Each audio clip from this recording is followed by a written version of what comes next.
Hi hello friends, welcome back to my YouTube channel. ನೋಡಿ, ಕೆಯಿಂದ ಏನು ವೇರಿಯಸ್ ಪೋಸ್ಟ್ಗಳಿಗೆ ನೋಟಿಫಿಕೇಶನ್ ಮಾಡಿದ್ದಾರೆ.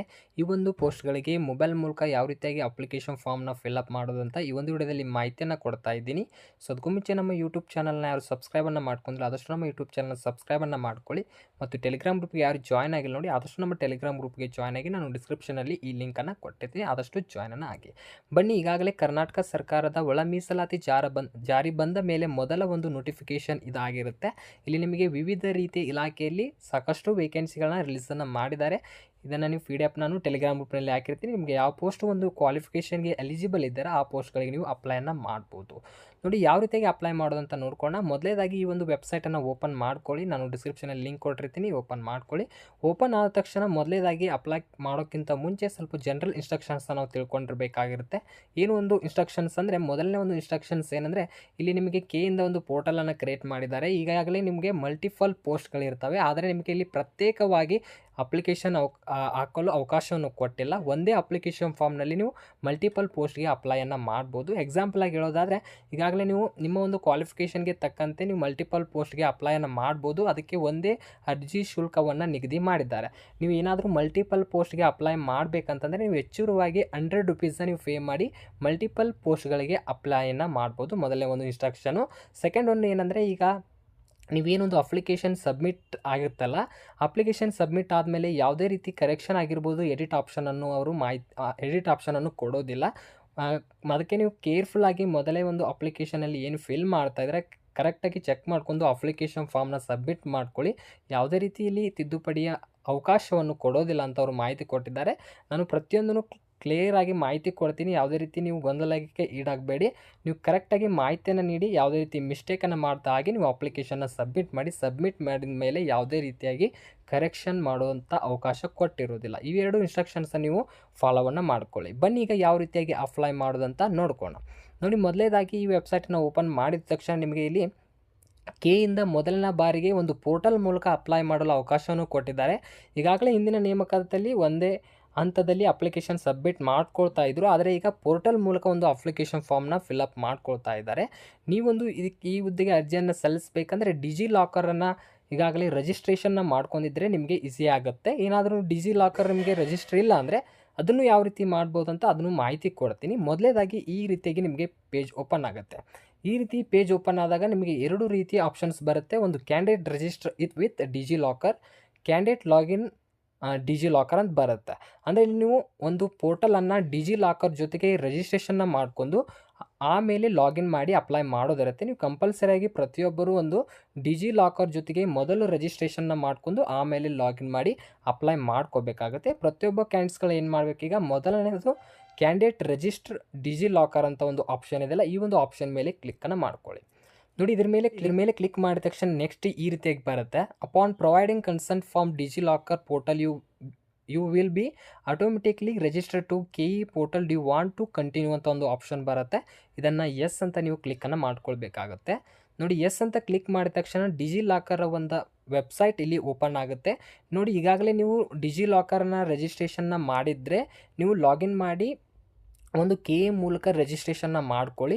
ಇಲ್ಲ, ನಂದು ಡಿಜಿ ಲಾಕರ್ ಯಾವುದೇ ರೀತಿ ನಾನು ಯೂಸ್ ಮಾಡಿಲ್ಲ, ರಿಜಿಸ್ಟ್ರೇಷನ್ನು ಮಾಡಿಲ್ಲ ಅಂತಂದರೆ do not have an account sign up ಅಂತ ಒಂದು ಆಪ್ಷನ್ ಇದೆಯಲ್ಲ, ಇದರ ಮೂಲಕ ನೀವು ಡಿಜಿ ಲಾಕರ್ನ ಸೈನ್ ಅಪ್ ಮಾಡ್ಕೊಳ್ಳಿ. ಸೈನ್ ಅಪ್ ಮಾಡಿದ ತಕ್ಷಣ ಆಮೇಲೆ ಲಾಗಿನ್ ಮಾಡಿ ಒಂದು KE ಪೋರ್ಟಲ್ನ ರಿಜಿಸ್ಟ್ರೇಷನ್ನ ಮಾಡ್ಕೊಳ್ಳಿ. ನಾನು ಯಾವ ರೀತಿ ಮೊದಲನೇದಾಗಿ ಸೈನ್ ಅಪ್ ಮಾಡೋದಂತ ತಿಳಿಸ್ಕೊಡ್ತೀನಿ. ಆಮೇಲೆ ಏನಾದರೂ ನಿಮ್ಮದು ರಿಜಿಸ್ಟರ್ ಇದ್ದರೆ ನೀವು ಲಾಗಿನ್ ಮಾಡ್ಕೋಬೋದು. ಇಲ್ಲಿ ಸೈನ್ ಅಪ್ ಅಂತ ಒಂದು ಆಪ್ಷನ್ ಇದೆ, ಇದ್ರ ಮೇಲೆ ಕ್ಲಿಕ್ ಮಾಡ್ಕೊಳ್ಳಿ. ನೋಡಿ, ಇದರ ಮೇಲೆ ಕ್ಲಿಕ್ ಮಾಡಿದ ತಕ್ಷಣ ಡಿಜಿ ಲಾಕರ್ ಸೈನ್ ಅಪ್ ಅಂತ ಒಂದು ಆಪ್ಷನ್ ಬರುತ್ತೆ. ಇಲ್ಲೇನಿಲ್ಲ, ಸಿಂಪಲ್ ಆಗಿ ನಿಮ್ಮ ಒಂದು ಆಧಾರ್ ಕಾರ್ಡ್ ನಂಬರ್ ಡೀಟೇಲ್ಸನ್ನು ನೀಡಬೇಕಾಗುತ್ತೆ. ಡೀಟೇಲ್ಸನ್ನು ನೀಡಿ ನೆಕ್ಸ್ಟ್ ಅಂತ ಒಂದು ಆಪ್ಷನ್ ಇದೆ, ನೆಕ್ಸ್ಟ್ ಮೇಲೆ ಕ್ಲಿಕ್ಕನ್ನು ಮಾಡ್ಕೊಳ್ಳಿ. ನೋಡಿ, ನೆಕ್ಸ್ಟ್ ಮೇಲೆ ಕ್ಲಿಕ್ ಮಾಡಿದ ತಕ್ಷಣ ವೆರಿಫೈ ಆಧಾರ್ OTP ಬರುತ್ತೆ. ನಿಮ್ಮ ಒಂದು ಆಧಾರ್ ರಿಜಿಸ್ಟರ್ ಮೊಬೈಲ್ ನಂಬರ್ಗೆ ಒಂದು OTP ಬರುತ್ತೆ. ಆ OTPನ ಫಿಲ್ ಮಾಡ್ಕೊಳ್ಳಿ. OTP ಆದಮೇಲೆ ಸಬ್ಮಿಟ್ ಅಂತ ಆಪ್ಷನ್ ಇರುತ್ತೆ, ಸಬ್ಮಿಟ್ ಮೇಲೆ ಕ್ಲಿಕ್ಕನ್ನು ಮಾಡ್ಕೊಳ್ಳಿ. ಆಲ್ರೆಡಿ ಡಿಜಿ ಲಾಕರ್ ರಿಜಿಸ್ಟರ್ ಇರೋದ್ರಿಂದ ಈ ರೀತಿ ಒಂದು ಆಪ್ಷನ್ ಬಂದಿದೆ. You are already register with DigiLocker ಅಂತ ಬರ್ತಾ ಇದೆ. ನಿಮ್ಮ ಒಂದು ಈಗಾಗಲೇ ರಿಜಿಸ್ಟರ್ ಮಾಡಿರ್ತೀರಲ್ಲ ಅಂಥ ಅಭ್ಯರ್ಥಿಗಳು ನಿಮಗೆ ಒಂದು ಪಿನ್ನನ್ನು ಕ್ರಿಯೇಟ್ ಮಾಡ್ಕೊಂಡಿರ್ತಾರೆ, ಒಂದು ರಿಜಿಸ್ಟರ್ ಮಾಡುವಾಗ ಪಿನ್ ಕ್ರಿಯೇಟ್ ಮಾಡಿರ್ತಾರೆ, ಆ ಪಿನ್ ಮೂಲಕ ನೀವು ಲಾಗಿನನ್ನು ಹಾಕಬೇಕಾಗುತ್ತೆ. ಇಲ್ಲ ಹೊಸ ಅಭ್ಯರ್ಥಿಗಳಿಗೆ ಏನು ಈಗ ಡಿಜಿಲಾಕರ್ನ ಕ್ರಿಯೇಟ್ ಮಾಡಿರಂಗಿಲ್ಲ ಅಂಥ ಅಭ್ಯರ್ಥಿಗಳಿಗೆ ಒಂದು ಬೇರೆ ಪೇಜ್ ಓಪನ್ ಆಗುತ್ತೆ. ಅದು ಯಾವ ರೀತಿ ಬರುತ್ತಂತೆ ಮಾಹಿತಿ ಕೊಡ್ತೀನಿ. ಏನಾದರೂ ನೀವು ಆಲ್ರೆಡಿ ರಿಜಿಸ್ಟರ್ ಮಾಡಿದರೆ ನಿಮಗೂ ಪಿನ್ ಏನು ಗೊತ್ತಿಲ್ಲ ಅಂದರೆ, ನೆನಪಿಲ್ಲ ಅಂದರೆ, ಇಲ್ಲಿ ಫಾರ್ಗಟ್ ಮೈ ಪಿನ್ ಅಂತ ಇದೆಯಲ್ಲ, ಇದ್ರ ಮೂಲಕ ನೀವು ನಿಮ್ಮ ಪಿನ್ನ ಮತ್ತೊಮ್ಮೆ ಸೆಟ್ ಮಾಡ್ಕೊಳ್ಳಿ.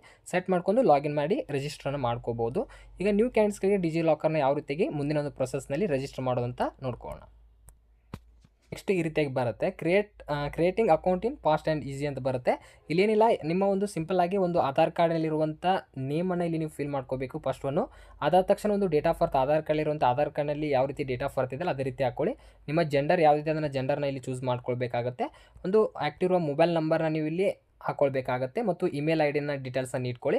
ಸೆಟ್ ಅ 6 ಡಿಜಿಟಲ್ ಸೆಕ್ಯೂರಿಟಿ ಪಿನ್ ಅಂತ ಇರುತ್ತೆ. ಈ ಒಂದು ಪಿನ್ನ ನೀವು ಕ್ರಿಯೇಟನ್ನು ಮಾಡ್ಕೋಬೇಕು. ನೆಕ್ಸ್ಟ್ ಲಾಗಿನ್ ಮಾಡೋದಿರುತ್ತಲ್ಲ ಅಲ್ಲಿ ನಿಮಗೆ ಈ ಪಿನ್ ಕೇಳುತ್ತೆ, ಅದಕ್ಕೆ ನೀವು ಒಂದು 6 ಡಿಜಿಟಲ್ ಒಂದು ಸೆಕ್ಯೂರಿಟಿ ಪಿನ್ನನ್ನು ಇಟ್ಕೊಂಡು ಸಬ್ಮಿಟ್ ಅಂತ ಒಂದು ಆಪ್ಷನ್ ಇರುತ್ತೆ. ಈ ಆಪ್ಷನ್ ಮೇಲೆ ಕ್ಲಿಕ್ ಮಾಡ್ಕೊಳ್ಳಿ.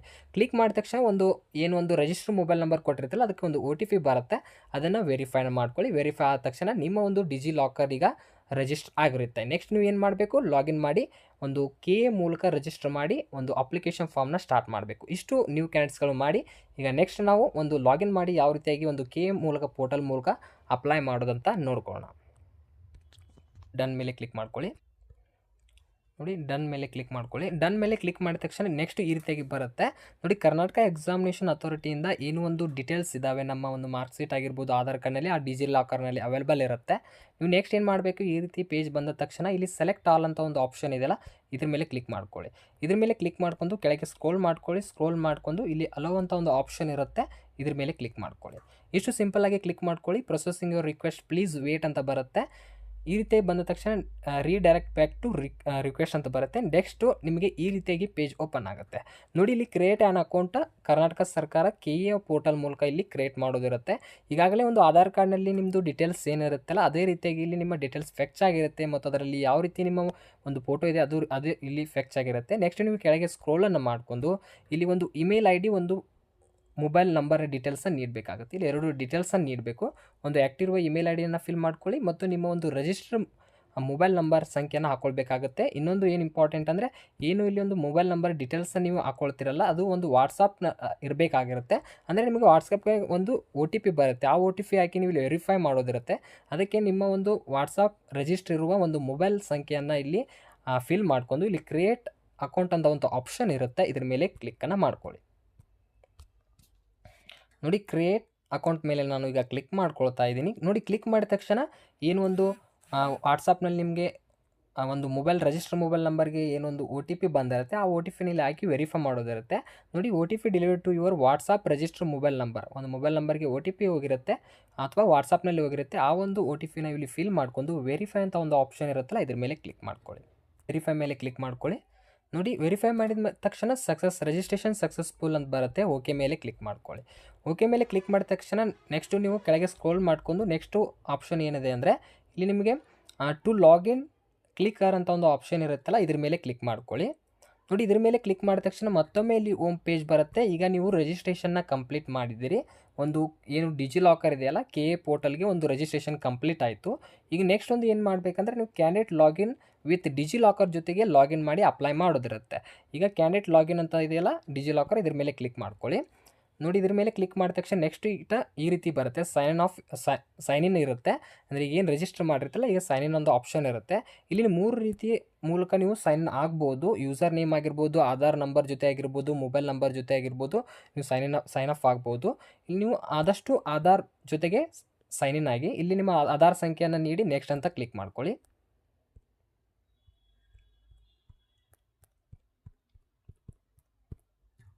ಪಿನ್ ಅಂತ ಬರುತ್ತೆ. ನಾನು ಈಗಾಗಲೇ ಮಾಹಿತಿ ಕೊಟ್ಟಿದ್ದೆಲ್ಲ ಒಂದು ಪಿನ್ನ ಕ್ರಿಯೇಟ್ ಮಾಡ್ಕೊಳ್ಳಿ ಅಂತ, ಆ ಪಿನ್ನನ್ನು ನೀವು ಇಲ್ಲಿ ಹಾಕೊಂಡು ಸಬ್ಮಿಟ್ ಮೇಲೆ ಕ್ಲಿಕ್ ಮಾಡ್ಕೊಳ್ಳಿ. ನೋಡಿ, ಸಬ್ಮಿಟ್ ಮೇಲೆ ಕ್ಲಿಕ್ಕನ್ನು ಮಾಡ್ಕೊಳ್ಳಿ. ನೋಡಿ, ಸಬ್ಮಿಟ್ ಮೇಲೆ ಕ್ಲಿಕ್ ಮಾಡಿದ ತಕ್ಷಣ ಮತ್ತೊಮ್ಮೆ ಈ ರೀತಿಯಾಗಿ ಬರುತ್ತೆ. ಆಗಾಗಲೇ ಏನು ನಾನು ಮಾಹಿತಿ ಕೊಟ್ಟಿದ್ನಲ್ಲ ಅದೇ ರೀತಿಯಾಗಿ ಇಲ್ಲಿ ಸೆಲೆಕ್ಟ್ ಆಲ್ ಅಂತ ಆಪ್ಷನ್ ಇದೆಯಲ್ಲ ಇದ್ರ ಮೇಲೆ ಕ್ಲಿಕ್ ಮಾಡ್ಕೊಂಡು ಕೆಳಗೆ ಸ್ಕ್ರೋಲ್ ಮಾಡ್ಕೊಂಡು ಇಲ್ಲಿ ಅಲೋ ಅಂತ ಒಂದು ಆಪ್ಷನ್ ಇರುತ್ತಲ್ಲ ಇದ್ರ ಮೇಲೆ ಕ್ಲಿಕ್ ಮಾಡ್ಕೊಳ್ಳಿ. ಇದ್ರ ಮೇಲೆ ಕ್ಲಿಕ್ ಮಾಡಿದ ತಕ್ಷಣ processing your request please wait ಅಂತ ಬರುತ್ತೆ, ವೇಟ್ ಮಾಡಿ. ನೋಡಿ, ನೋಡಿ ಈ ರೀತಿಯಾಗಿ ನಿಮ್ಮದು ಕೆ ಎ ಪೋರ್ಟಲ್ನ ಮೊದಲ ಅಪ್ಲಿಕೇಶನ್ ಫಾರ್ಮ್ನ ಸ್ಟೆಪ್ಸ್ಗಳು ಇಲ್ಲಿ ಓಪನ್ ಆಗುತ್ತೆ. ಇಷ್ಟು ಹಂತಗಳಲ್ಲಿ ಒಂದು ಅಪ್ಲಿಕೇಶನ್ ಫಾರ್ಮ್ನ ಸಬ್ಮಿಟ್ ಮಾಡೋದಿರುತ್ತೆ. ನಿಮಗೆ ಟೋಟಲ್ ಆಗಿ 11 ಸ್ಟೆಪ್ ಮೂಲಕ ಒಂದು ಅಪ್ಲಿಕೇಶನ್ ಫಾರ್ಮ್ನ ಸಬ್ಮಿಟ್ ಮಾಡೋದಿರುತ್ತೆ. ನಾವು ನೋಡ್ಕೊಳ್ಳೋಣ ಪ್ರತಿಯೊಂದು ಒಂದು ಬೇಸಿಕ್ ಡೀಟೇಲ್ಸಿಂದ ಕೊನೆಯದಾಗಿ ಪ್ರಿಂಟ್ ಅಪ್ಲಿಕೇಶನ್ವರೆಗೂ ಯಾವ ರೀತಿಯಾಗಿ ಸ್ಟೆಪ್ ಬೈ ಸ್ಟೆಪ್ ಅಪ್ಲಿಕೇಶನ್ನ ಸಬ್ಮಿಟ್ ಮಾಡೋದಂತ ನೋಡ್ಕೋಣ. ನೋಡಿ ಮೊದಲನೇದಾಗಿ ಒಂದು ಬೇಸಿಕ್ ಡೀಟೇಲ್ಸ್ ಇನ್ಫಾರ್ಮೇಷನ್ನ ನೀಡಬೇಕಾಗುತ್ತೆ. ನೋಡೋಣ ಏನೇನು ಡೀಟೇಲ್ಸ್ ಇದೆ ಅಂತ. ನೋಡಿ ಈಗಾಗಲೇ ನೀವು ಆಧಾರ್ ಕಾರ್ಡ್ ಮೂಲಕ ಏನು ಒಂದು ಡೀಟೇಲ್ಸ್ ನೀಡಿದರೆ ಅದು ಆಟೋಮೆಟಿಕ್ ಆಗಿ ಫೆಕ್ಚ್ ಆಗಿರುತ್ತೆ. ನಿಮ್ಮ ಒಂದು ನೇಮ್ ಆಗಿರ್ಬೋದು, ಪ್ರತಿಯೊಂದು ಮಾಹಿತಿ. ಈಗ ಮತ್ತೊಂದು ಏನು ಕೇಳ್ತಾ ಇದ್ದಾರೆ ಅಂದರೆ ಕೊನೆಯ ಹೆಸರು ಅಥವಾ ಕ್ಯಾಂಡಿಡೇಟ್ ಲಾಸ್ಟ್ ನೇಮ್ ಕೇಳ್ತಾ ಇದ್ದಾರೆ. ಇದು ಯಾವುದೇ ರೀತಿಯಾಗಿ ಕಂಪಲ್ಸರಿ ಇಲ್ಲ ಅಂದರೆ ನೀವು ಡ್ಯಾಶನ್ನು ಬಿಡ್ಬೋದು ಅಥವಾ ಡೀಟೇಲ್ಸ್ ನೀಡ್ತೀರಂದ್ರೆ ನೀಡ್ಕೊಳ್ಬೋದು. ಇದಾದ ತಕ್ಷಣ ನೆಕ್ಸ್ಟು ಕೆಳಗೆ ನಾವು ನೋಡ್ಕೊಳ್ಳೋಣ ಏನೇನು ಡೀಟೇಲ್ಸ್ ಕೇಳಿದ್ದಾರೆ. ನೋಡಿ ಇಮೇಲ್ ಐ ಡಿ ಈಗಾಗಲೇ ಆಟೋಮೆಟಿಕ್ ಆಗಿ ಇದು ಫೆಕ್ಚ್ ಆಗಿದೆ, ಇದನ್ನು ಆಟೋಮೆಟಿಕ್ ಆಗಿರುತ್ತೆ. ಇದಾದ ತಕ್ಷಣ ನೆಕ್ಸ್ಟ್ ಒಂದು ತಂದೆ ಹೆಸರು ಅಥವಾ ಫಾದರ್ ನೇಮ್, ಇದು ಒಂದು ಆಧಾರ್ ಕಾರ್ಡಲ್ಲಿರುವಂಥ ಮಾಹಿತಿನ ಇಟ್ಕೊಳ್ಳಿ ಅಥವಾ SSLC ಅಂಕಪಟ್ಟಿಯಲ್ಲಿ ಯಾವ ರೀತಿಯಾಗಿರುತ್ತಲ್ಲ ಅದೇ ರೀತಿಯಾಗಿ ನಿಮ್ಮ ಫಾದರ್ ನೇಮ್ನ ಹಾಕ್ಕೊಳ್ಳಿ. ಮತ್ತು ಮದರ್ ನೇಮ್ ಕೇಳಿದ್ದಾರೆ, ಮದರ್ ನೇಮ್ನು ಡೀಟೇಲ್ಸನ್ನು ನೀವು ನೀಡ್ಕೊಳ್ಬೇಕಾಗತ್ತೆ. ಇವೆರಡು ಡೀಟೇಲ್ಸನ್ನು ನೀವು ಇಲ್ಲಿ ನೀಡ್ಕೊಳ್ಳಿ. ಇದಾದ ತಕ್ಷಣ ಜೆಂಡರ್ ಆಗಿರ್ಬೋದು, ಒಂದು ಡೇಟ್ ಆಫ್ ಬರ್ತ್ ಆಗಿರ್ಬೋದು, ಆಟೋಮೆಟಿಕ್ ಆಗಿ ಇಲ್ಲಿ ಫೆಕ್ಚ್ ಆಗಿರುತ್ತೆ. ಕೆಳಗೆ ಸ್ಕ್ರೋಲ್ ಮಾಡ್ಕೊಳ್ಳಿ. ನೆಕ್ಸ್ಟ್ ಒಂದು ನಿಮಗೆ ಇಲ್ಲಿ ಬರುತ್ತೆ ಆಪ್ಷನ್ ನೋಡಿ, ಗ್ರಾಮೀಣ ಅಧ್ಯಯನ ಅಥವಾ ನೀವು 1ರಿಂದ 10ನೇ ತರಗತಿಯಲ್ಲಿ ಗ್ರಾಮೀಣ ಅಭ್ಯರ್ಥಿಯಾಗಿ ಅಧ್ಯಯನ ಮಾಡಿದರೆ ಇಲ್ಲಿ ಎಸ್ ಅಂತ ಹಾಕ್ಕೊಳ್ಬೇಕು, ಇಲ್ಲಾದರೆ ನೀವು ನೋ ಅಂತ ಹಾಕ್ಕೊಳ್ಬೇಕಾಗತ್ತೆ. ನೋಡಿ 1ರಿಂದ 10ನೇ ತರಗತಿಯಲ್ಲಿ ರೂರಲ್ನಲ್ಲಿ ಸ್ಟಡಿ ಮಾಡಿದರೆ ಎಸ್ ಅಂತ ಹಾಕ್ಕೊಳ್ಳಿ, ಇಲ್ಲಾದರೆ ನೋ ಅಂತ ನೀವು ಇಲ್ಲಿ ಚೂಸನ್ನು ಮಾಡ್ಕೋಬೋದು.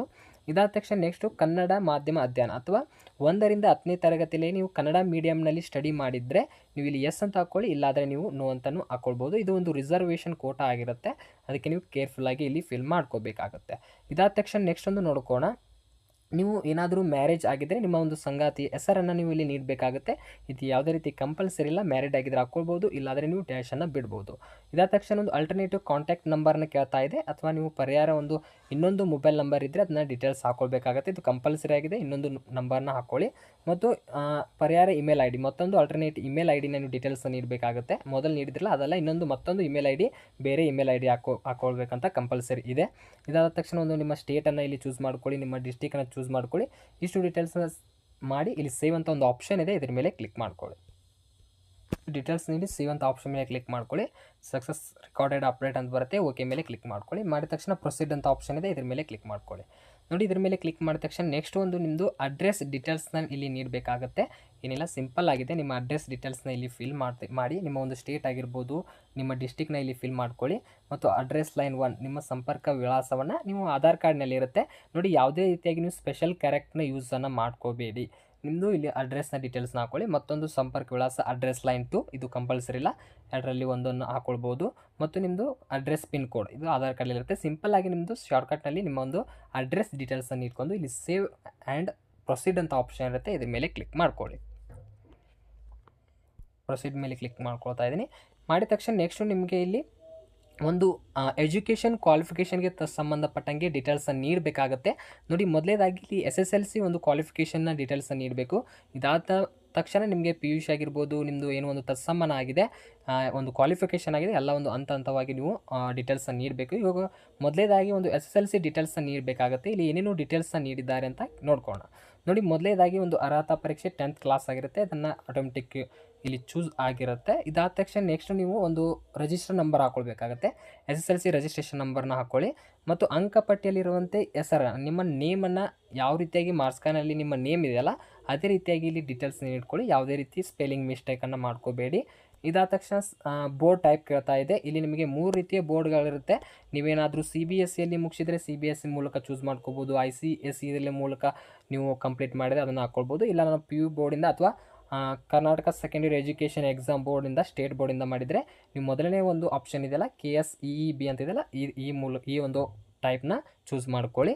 ಇದಾದ ತಕ್ಷಣ ಒಂದು ಪಾಸ್ಔಟ್ ಮಂತ್ ಕೇಳ್ತಾ ಇದೆ. ಈ ಎಲ್ಲ ಡೀಟೇಲ್ಸು ಒಂದು SSLC ಮಾರ್ಕ್ಸ್ ಕಾರ್ಡ್ನಲ್ಲಿ ಇರುತ್ತೆ. ನಿಮ್ಮ ಒಂದು SSLC ಮಾರ್ಕ್ಸ್ ಕಾರ್ಡ್ ಮುಂದಿಟ್ಕೊಳ್ಳಿ, ಅದರಲ್ಲಿ ಡೀಟೇಲ್ಸ್ ಇರುತ್ತೆ. ಯಾವೊಂದು ಮಂತ್ನಲ್ಲಿ ನೀವು SSLCಯ ಪಾಸ್ಔಟ್ ಆಗಿದ್ದೀರಾ ಅಂತಲ್ಲಿ ಡೀಟೇಲ್ಸ್ ಇರುತ್ತೆ, ಹಾಕ್ಕೊಳ್ಳಿ. ಇದಾದ ತಕ್ಷಣ ನಿಮ್ಮ ಒಂದು SSLC ಮಾರ್ಕ್ಸ್ ಕಾರ್ಡಲ್ಲಿರುವಂಥ ಡೇಟ್ ಆಫ್ ಬರ್ತ್ನ ಹಾಕ್ಕೊಳ್ಬೇಕಾಗುತ್ತೆ. ಡೇಟ್ ಆಫ್ ಬರ್ತ್ನ ಹಾಕ್ಕೊಳ್ಳಿ ಮತ್ತು ನಿಮ್ಮದು ಜೆಂಡರ್ನ ಚೂಸ್ ಮಾಡ್ಕೊಳ್ಳಿ. ನಿಮ್ಮ ಒಂದು SSLC ಮಾರ್ಕ್ಸ್ ಕಾರ್ಡ್ನಲ್ಲಿರುವಂತೆ ಫಾದರ್ ನೇಮ್ ಹಾಕ್ಕೊಳ್ಳಿ, ಮದರ್ ನೇಮ್ ಡೀಟೇಲ್ಸ್ ಇಟ್ಕೊಳ್ಳಿ. ಯಾವುದೇ ರೀತಿ ಸ್ಪೆಲ್ಲಿಂಗ್ನ ಮಿಸ್ಟೇಕ್ ಮಾಡ್ಕೋಬೇಡಿ. ಅದೇ ಒಂದು ಮಾರ್ಕ್ಸ್ ಕಾರ್ಡ್ನಲ್ಲಿ ನಿಮ್ಮ ಸ್ಕೂಲ್ ನೇಮ್ ಇರುತ್ತೆ, ಆ ಸ್ಕೂಲ್ ನೇಮ್ ಡೀಟೇಲ್ಸನ್ನು ಹಾಕ್ಕೊಳ್ಬೇಕಾಗುತ್ತೆ. ಡೀಟೇಲ್ಸ್ನ ಹಾಕ್ಕೊಳ್ಳಿ. ಮತ್ತು ಸ್ಟೇಟ್ ಕೇಳ್ತಾ ಇದೆ, ಸ್ಟೇಟನ್ನು ನೀವು ಇಲ್ಲಿ ಚೂಸನ್ನು ಮಾಡ್ಕೋಬೇಕು. ನಿಮ್ಮ ಸ್ಟೇಟ್ನ ಚೂಸ್ ಮಾಡ್ಕೊಳ್ಳಿ. ಇದಾದ ತಕ್ಷಣ ಆಟೋಮೆಟಿಕ್ಕಾಗಿ ರಿಸಲ್ಟ್ ಟೈಪ್ ಪಾಸ್ ಅಂತ ಆಟೋಮೆಟಿಕ್ಕಾಗಿ ಬಂದಿರುತ್ತೆ. ಇದಾದ ತಕ್ಷಣ ಒಂದು ಮಾರ್ಕ್ಸ್ ಟೈಪ್ ಕೇಳ್ತಾ ಇದೆ. ಇಲ್ಲಿ 2 ರೀತಿಯ ಆಪ್ಷನ್ ಇರುತ್ತೆ. ಒಂದು CGPA ಮೂಲಕ ನೀವು ಡೀಟೇಲ್ಸನ್ನು ಹಾಕ್ಕೊಳ್ಬೋದು ಅಥವಾ ಮಾರ್ಕ್ಸ್ ಮೂಲಕ ಹಾಕ್ಕೋಬೋದು. ಆದಷ್ಟು ಅಭ್ಯರ್ಥಿಗಳು SSLC ಮುಗಿಸೋದ್ರಿಂದ ಮಾರ್ಕ್ಸ್ ಇರುತ್ತೆ. ಮಾರ್ಕ್ಸ್ ಅಂತ ಇಲ್ಲಿ ನೀವು ಹಾಕ್ಕೊಳ್ಬೇಕು. ಮಾರ್ಕ್ಸ್ ಹಾಕಿದ ತಕ್ಷಣ ಕೆಳಗೆ ಒಟ್ಟಾರೆ ಗರಿಷ್ಠ ಅಂಕಗಳು ಎಷ್ಟಿದ್ದಾವೆ ಮತ್ತು ಗಳಿಸಿದ ಅಂಕ ಎಷ್ಟಿದೆ ಅಂತ ಡೀಟೇಲ್ಸ್ನ ಇರಬೇಕು. ನೋಡಿ, ಇಲ್ಲಿ ಒಟ್ಟಾರೆ ಗರಿಷ್ಠ ಅಂಕಗಳು 625 ಅಂತ ಡೀಟೇಲ್ಸ್ನ ಇಟ್ಕೊಳ್ಳಿ. 625ಕ್ಕೆ ಎಷ್ಟು ಅಂಕವನ್ನು ಪಡೆದಿದ್ದಿರಲ್ಲ ಆ ಡೀಟೇಲ್ಸ್ನ ಇಲ್ಲಿ ಹಾಕ್ಕೊಳ್ಬೇಕು. ಇಷ್ಟು ಡೀಟೇಲ್ಸ್ನ ಹಾಕೊಂಡ ತಕ್ಷಣ ಒಂದು ಪರ್ಸೆಂಟೇಜ್ ಅದೇ ಒಂದು ಮಾರ್ಕ್ಶೀಟ್ನಲ್ಲಿ ಇರುತ್ತೆ. ಆ ಒಂದು ಮಾರ್ಕ್ಶಾನಲ್ಲಿ ಏನೋ ಒಂದು ಪರ್ಸೆಂಟೇಜ್ ಇರುತ್ತೆ, ಒಂದು ಪಾಯಿಂಟ್ ಇದ್ದರೂ ನೀವು ಪಾಯಿಂಟನ್ನು ಇಲ್ಲಿ ಹಾಕ್ಕೊಳ್ಬೇಕಾಗುತ್ತೆ. ನಿಮ್ಮ ಪರ್ಸೆಂಟೇಜ್ನ ಇಲ್ಲಿ ಡೀಟೇಲ್ಸ್ನ ಹಾಕ್ಕೊಳ್ಳಿ. ಮತ್ತು ತೇರ್ಗಡೆವಾದ ವರ್ಷ ಇರುತ್ತೆ, ಅದೇ ಒಂದು ಮಾರ್ಕ್ಸ್ ಕಾರ್ಡ್ನಲ್ಲಿ ನೀವು ಪಾಸಿಂಗ್ ಇಯರ್ ಇರುತ್ತೆ, ಅದನ್ನು ಪಾಸಿಂಗ್ ಇಯರ್ನ ಹಾಕ್ಕೊಳ್ಳಿ.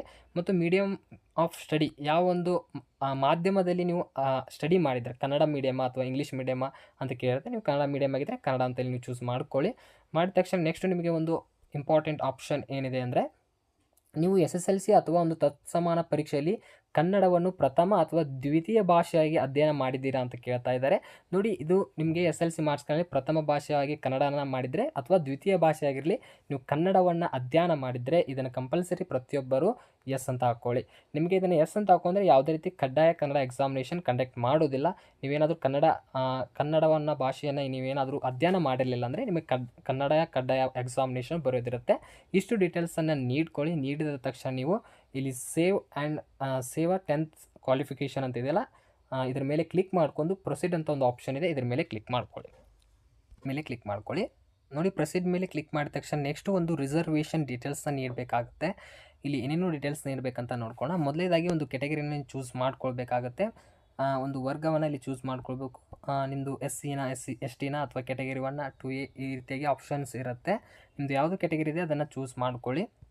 ನಿಮ್ಮ ಕೆಟಗರಿ ಚೂಸ್ ಮಾಡಿದ ತಕ್ಷಣ ಇಲ್ಲಿ ನೆಕ್ಸ್ಟು ನೀವು ನಿಮ್ಮ ಒಂದು ಕಾಸ್ಟ್ ಸರ್ಟಿಫಿಕೇಟ್ ಏನಿರುತ್ತಲ್ಲ ಅದರ RD ನಂಬರ್ ಡೀಟೇಲ್ಸನ್ನು ನೀಡಬೇಕಾಗುತ್ತೆ. ನಿಮ್ಮ ಒಂದು ಕಾಸ್ಟ್ ಸರ್ಟಿಫಿಕೇಟ್ RD ನಂಬರ್ನ ಇಲ್ಲಿ ಫಿಲಪ್ ಮಾಡ್ಕೊಳ್ಳಿ. ಇಷ್ಟು ಡೀಟೇಲ್ಸನ್ನು ಇಲ್ಲಿ ಫಿಲಪ್ ಮಾಡ್ಕೋಬೇಕಾಗತ್ತೆ. ಕೆಳಗೆ ಸ್ಕ್ರೋಲ್ ಮಾಡ್ಕೊಳ್ಳಿ. ಸ್ಕ್ರೋಲ್ ಮಾಡಿದ ತಕ್ಷಣ ಇನ್ಕಮ್ ಡೀಟೇಲ್ಸ್ ಕೇಳ್ತಾ ಇದೆ. ಒಂದು ಇನ್ಕಮ್ ನಿಮ್ಮದು ಡೀಟೇಲ್ಸನ್ನು ನೀಡಬೇಕು. ನಿಮ್ಮದು ಒಂದು ಆಪ್ಷನ್ ಕೇಳಿದರೆ ಏನಿದೆ ಅಂದರೆ, ನಿಮ್ಮ ವಾರ್ಷಿಕ ಆದಾಯ 8 ಲಕ್ಷಕ್ಕಿಂತ ಕಡಿಮೆ ಇದೆ ಅಂತ ಒಂದು ಆಪ್ಷನ್ ಇದೆಯಲ್ಲ, ಎಸ್, ನಿಮ್ಮದು 8 ಲಕ್ಷಕ್ಕಿಂತ ಕಡಿಮೆ ಆದಾಯ ಹೊಂದಿದ್ರೆ ಎಸ್ ಅಂತ ಹಾಕ್ಕೊಳ್ಳಿ. ಎಸ್ ಅಂತ ಹಾಕೊಂಡು ನಿಮ್ಮ ಒಂದು please enter income RD number ಕೇಳ್ತಾ ಇದೆ. ನಿಮ್ಮ ಒಂದು ಇನ್ಕಮ್ನಲ್ಲಿ ಏನೊಂದು RD ನಂಬರ್ ಇದೆಯಲ್ಲ ಆ ಒಂದು RD ನಂಬರ್ ಡೀಟೇಲ್ಸನ್ನು ಇಲ್ಲಿ ಫಿಲಪ್ ಮಾಡ್ಕೋಬೇಕಾಗತ್ತೆ. ಇಷ್ಟು ಫಿಲಪ್ ಡೀಟೇಲ್ಸನ್ನು ಇಟ್ಕೊಳ್ಳಿ. ಇನ್ಕಮ್ ಆದ ತಕ್ಷಣ ನೆಕ್ಸ್ಟು ಕಲ್ಯಾಣ ಕರ್ನಾಟಕ ಮೀಸಲಾತಿ ನೀವೇನಾದರೂ ಪಡ್ಕೊಳ್ತಾ ಇದ್ದರೆ ಇಲ್ಲಿ ಎಸ್ ಅಂತ ಹಾಕ್ಕೊಳ್ಳಿ. ಮತ್ತು ಏನೊಂದು ಕರ್ನಾಟಕ ಕಲ್ಯಾಣ ಅಭ್ಯರ್ಥಿಗಳ ಕಡೆ ಒಂದು ಸರ್ಟಿಫಿಕೇಟ್ ಇರುತ್ತೆ, ಆ ಒಂದು RD ನಂಬರ್ ಡೀಟೇಲ್ಸನ್ನು ಹಾಕ್ಕೊಳ್ಬೇಕಾಗುತ್ತೆ. ನೀವೇನಾದರೂ EWS ಸರ್ಟಿಫಿಕೇಟ್ ಇದ್ದರೆ ಇದನ್ನು ಎಸ್ ಅಂತ ಹಾಕ್ಕೊಳ್ಳಿ. ಏನು ಸರ್ಟಿಫಿಕೇಟ್ ಇರುತ್ತಲ್ಲ ಅದರ RD ನಂಬರ್ ಡೀಟೇಲ್ಸ್ನ ಹಾಕ್ಕೊಳ್ಬೇಕಾಗುತ್ತೆ. ಇಷ್ಟು ಇನ್ಫಾರ್ಮೇಷನ್ ನೀಡ್ಕೊಳ್ಳಿ. ಇಲ್ಲಿ ಸಿಂಪಲ್ ಆಗಿದೆ. ಇದನ್ನು ಇಷ್ಟು ಡೀಟೇಲ್ಸನ್ನು ನೀಡ್ಕೊಂಡು ಇಲ್ಲಿ ಸೇವ್ ಅಂತ ಆಪ್ಷನ್ ಇದೆ, ಇದರ ಮೇಲೆ ಕ್ಲಿಕ್ ಮಾಡ್ಕೊಂಡು ನೆಕ್ಸ್ಟು ಪ್ರೊಸೀಡ್ ಮೇಲೆ ಕ್ಲಿಕ್ ಮಾಡ್ಕೊಳ್ಳಿ. ನೋಡಿ, ನೆಕ್ಸ್ಟು ಪ್ರೊಸೀಡ್ ಮೇಲೆ ಕ್ಲಿಕ್ ಮಾಡ್ಕೊಳ್ಳಿ. ನೋಡಿ, ಪ್ರೊಸೀಡ್ ಮೇಲೆ ಕ್ಲಿಕ್ ಮಾಡಿದ ತಕ್ಷಣ ನೆಕ್ಸ್ಟು ನೀವು ಈಗ ಏನು ಒಂದು SSLC ಡೀಟೇಲ್ಸನ್ನು ನೀಡಿದಿರಿ, ಈಗ ನೆಕ್ಸ್ಟ್ ಒಂದು ಏನೊಂದು ಕ್ವಾಲಿಫಿಕೇಷನ್ ಏನೊಂದು ಪೋಸ್ಟ್ಗಳಿದ್ದಾವೆ ಆ ಒಂದು ಪೋಸ್ಟ್ಗೆ ತಕ್ಕಂತೆ ಒಂದು ಕ್ವಾಲಿಫಿಕೇಷನ್ ಡೀಟೇಲ್ಸನ್ನು ನೀಡಬೇಕಾಗತ್ತೆ. ನೀವೇನಾದರೂ ಒಂದು ಹೈಯೆಸ್ಟ್ ಕ್ವಾಲಿಫಿಕೇಷನ್ ಡಿಗ್ರಿಯನ್ನು ಕಂಪ್ಲೀಟ್ ಮಾಡಿದರೆ ನೀವು PUC ಮತ್ತು ಡಿಗ್ರಿ ಡೀಟೇಲ್ಸನ್ನು ನೀಡಿಕೊಂಡು ನಿಮಗೆ ಎಲಿಜಿಬಲ್ ಇರುವಂಥ ಪೋಸ್ಟ್ಗಳಿಗೆ ನೀವು ಮಲ್ಟಿಪಲ್ ಪೋಸ್ಟ್ಗಳಿಗೆ ಅಪ್ಲೈನ ಮಾಡ್ಬೋದು. ನೀವು PUC ಒಳಗೆ ಮಾತ್ರ ಅಪ್ಲಿಕೇಶನ್ನ ಫಿಲ್ ಮಾಡ್ತಾ ಇದ್ದೀರಾ, ಪೋಸ್ಟ್ಗೆ ಅಪ್ಲೈ ಮಾಡ್ತಾ ಇದ್ದೀರಾ ಅಂದರೆ PUC ಡೀಟೇಲ್ಸನ್ನು ಮಾತ್ರ ಡೀಟೇಲ್ಸನ್ನು ನೀಡ್ಕೊಂಡು ನೀವು ಅಪ್ಲೈನ ಮಾಡ್ಬೋದು. ನೀವು ಡಿಗ್ರಿ ಮೇಲೆ ಅಪ್ಲೈ ಮಾಡ್ತಾ ಇದ್ದರೆ PUC ಮತ್ತು ಡಿಗ್ರಿ ಡೀಟೇಲ್ಸ್ ಎರಡೂ ನೀಡ್ಕೊಂಡು ಆಮೇಲೆ ಮಲ್ಟಿಪಲ್ ಪೋಸ್ಟ್ಗಳಿಗೆ ಅಪ್ಲೈನ ಮಾಡ್ಕೊಳ್ಳಿ. ಈಗ ನೋಡಿ, ವಿದ್ಯಾರ್ಥಿಗೆ ಹೊಂದಿರುವಂಥ ಪೋಸ್ಟ್ಗಳಿಗೆ ಅಂದರೆ ಕ್ವಾಲಿಫಿಕೇಷನ್ ಡೀಟೇಲ್ಸನ್ನು ನೀಡಬೇಕಾಗುತ್ತೆ. ನೋಡಿ, ಮೊದಲೇದಾಗಿ ಈ ರೀತಿಯಾಗಿ ಪೇಜ್ ಓಪನ್ ಆಗುತ್ತೆ. ಇಲ್ಲಿ ಅರ್ಹತಾ ಪರೀಕ್ಷೆ ಅಥವಾ ಕ್ವಾಲಿಫೈಯಿಂಗ್ ಎಕ್ಸಾಮ್ ಅಂತ ಒಂದು ಆಪ್ಷನ್ ಬರುತ್ತೆ, ಇದ್ರ ಮೇಲೆ ಕ್ಲಿಕ್ ಮಾಡ್ಕೊಳ್ಳಿ. ಇದ್ರ ಮೇಲೆ ಕ್ಲಿಕ್ ಮಾಡಿದ ತಕ್ಷಣ ಇಷ್ಟು ಒಂದು ಆಪ್ಷನ್ಸ್ ಬರುತ್ತೆ. ಇಲ್ಲಿ PUC ಕರ್ನಾಟಕ ಸ್ಟೇಟ್ ಬೋರ್ಡ್ ಅಂತ ಅಂದರೆ ಇಲ್ಲಿ ಮೊದಲು PUC ಡೀಟೇಲ್ಸನ್ನು ನೀಡಬೇಕು. ಮತ್ತು 12th NIOC ಜೊತೆಗೆ ನೀವು PUC ಕಂಪ್ಲೀಟ್ ಮಾಡಿದ್ರೆ ಇದ್ರ ಡೀಟೇಲ್ಸ್ ನೀಡ್ಕೋಬೇಕು. ಮತ್ತು ITI ನೀವು ಡೀಟೇಲ್ಸ್ ನೀಡ್ತೀರ ಅಂದರೆ ITIದ ಡೀಟೇಲ್ಸನ್ನು ನೀಡ್ಕೋಬೇಕಾಗುತ್ತೆ. ನೀವೇನಾದರೂ ಡಿಪ್ಲೊಮಾ ಕಂಪ್ಲೀಟ್ ಮಾಡಿದರೆ ಡಿಪ್ಲೊಮಾ ಆಗಿರ್ಬೋದು, ಇನ್ನಿತರ ಒಂದು ಕ್ವಾಲಿಫಿಕೇಷನ್ ಡೀಟೇಲ್ಸ್ನ ನೀಡ್ಬೋದು. ಈಗ ನೀವು PUCಯನ್ನು ಕಂಪ್ಲೀಟ್ ಮಾಡಿರ್ತೀರ, ಅದಕ್ಕೆ ನೀವು PUC ಅಂತ ಒಂದು ಆಪ್ಷನ್ ಇದೆ, ಇದ್ರ ಮೇಲೆ ಕ್ಲಿಕ್ ಮಾಡ್ಕೊಳ್ಳಿ. ಇದ್ರ ಮೇಲೆ ಕ್ಲಿಕ್ ಮಾಡಿದ ತಕ್ಷಣ ಏನಿಲ್ಲ, ಈ ಒಂದು ಕ್ವಾಲಿಫಿಕೇಷನ್ಗೆ ತಕ್ಕಂಗೆ ನಿಮ್ಮ ಒಂದು ರಿಜಿಸ್ಟ್ರೇಷನ್ ನಂಬರು ಮತ್ತು ಬೋರ್ಡ್ ಟೈಪ್ ಅಂತ ಒಂದು ಆಪ್ಷನ್ ಇದೆ. ಈ ಒಂದು ಆಪ್ಷನಲ್ಲಿ PU ಬೋರ್ಡ್ ಅಂತಿದೆ, PU ಬೋರ್ಡ್ ಅಂತ ಚೂಸ್ ಮಾಡ್ಕೊಂಡು ನೀವೇನಾದರೂ CBSE ಇನ್ನಿತರ ಒಂದು ಟೈಪ್ಸ್ ಇದ್ದರೆ ನೀವು ಹಾಕ್ಕೊಳ್ಬೋದು. ಇದಾದ ತಕ್ಷಣ ಒಂದು ಕಾಲೇಜ್ ನೇಮ್ ಅಂತ ಕೇಳುತ್ತೆ, ಒಂದು PUC ಸರ್ಟಿಫಿಕೇಟ್ನ ಮುಂದಿಟ್ಕೊಳ್ಳಿ, ಅದರಲ್ಲಿ ಕಾಲೇಜ್ ನೇಮ್ ಯಾವ ರೀತಿಯಾಗಿದೆ ಅದನ್ನು ಹಾಕ್ಕೊಳ್ಳಿ. ನಿಮ್ಮ ಒಂದು ಸ್ಟೇಟ್ ಕೇಳುತ್ತೆ, ಸ್ಟೇಟ್ನ ಹಾಕ್ಕೊಳ್ಳಿ. ಮತ್ತು ಯೂನಿವರ್ಸಿಟಿ ಅಥವಾ ಒಂದು ವಿಶ್ವವಿದ್ಯಾಲಯ ಕೇಳುತ್ತೆ, ಇಲ್ಲಿ ನಿಮಗೆ ಆಪ್ಷನ್ಸ್ ಇರುತ್ತೆ, ಅದನ್ನು ನೀವು ಹಾಕ್ಕೊಳ್ಬೋದು. ಇಲ್ಲಿ ಒಂದು ಯೂನಿವರ್ಸಿಟಿ ಅಥವಾ ವಿಶ್ವವಿದ್ಯಾಲಯ ಅಂತಂದರೆ ಇಲ್ಲಿ department of pre university education Karnataka ಅಂತ ಒಂದು ಆಪ್ಷನ್ ಇದೆ, ಇದ್ರ ಮೇಲೆ ಕ್ಲಿಕ್ ಮಾಡ್ಕೊಳ್ಳಿ. ಇಷ್ಟು ಹಾಕೊಂಡು ನೆಕ್ಸ್ಟು ನಿಮಗೆ ಒಂದು ಕೋರ್ಸ್ ಅಂತ ಆಪ್ಷನ್ ಬರುತ್ತೆ.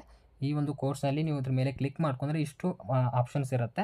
ಆರ್ಟ್ಸಾ ಅಥವಾ ಕಾಮರ್ಸಾ ಸೈನ್ಸ್ ಅಂದರೆ ನೀವು PUCನಲ್ಲಿ ಯಾವುದು ಕಂಪ್ಲೀಟ್ ಮಾಡಿರೋ ಕೋರ್ಸ ಅದನ್ನು ಚೂಸ್ ಮಾಡ್ಕೊಳ್ಬೇಕಾಗತ್ತೆ. ಚೂಸ್ ಮಾಡಿದ ತಕ್ಷಣ ಒಂದು ಕೋರ್ಸ್ನಲ್ಲಿ ಆಪ್ಷನಲ್ ಸಬ್ಜೆಕ್ಟ್ಸನ್ನು ಇಲ್ಲಿ ಚೂಸ್ ಮಾಡ್ಕೊಳ್ಬೇಕಾಗತ್ತೆ.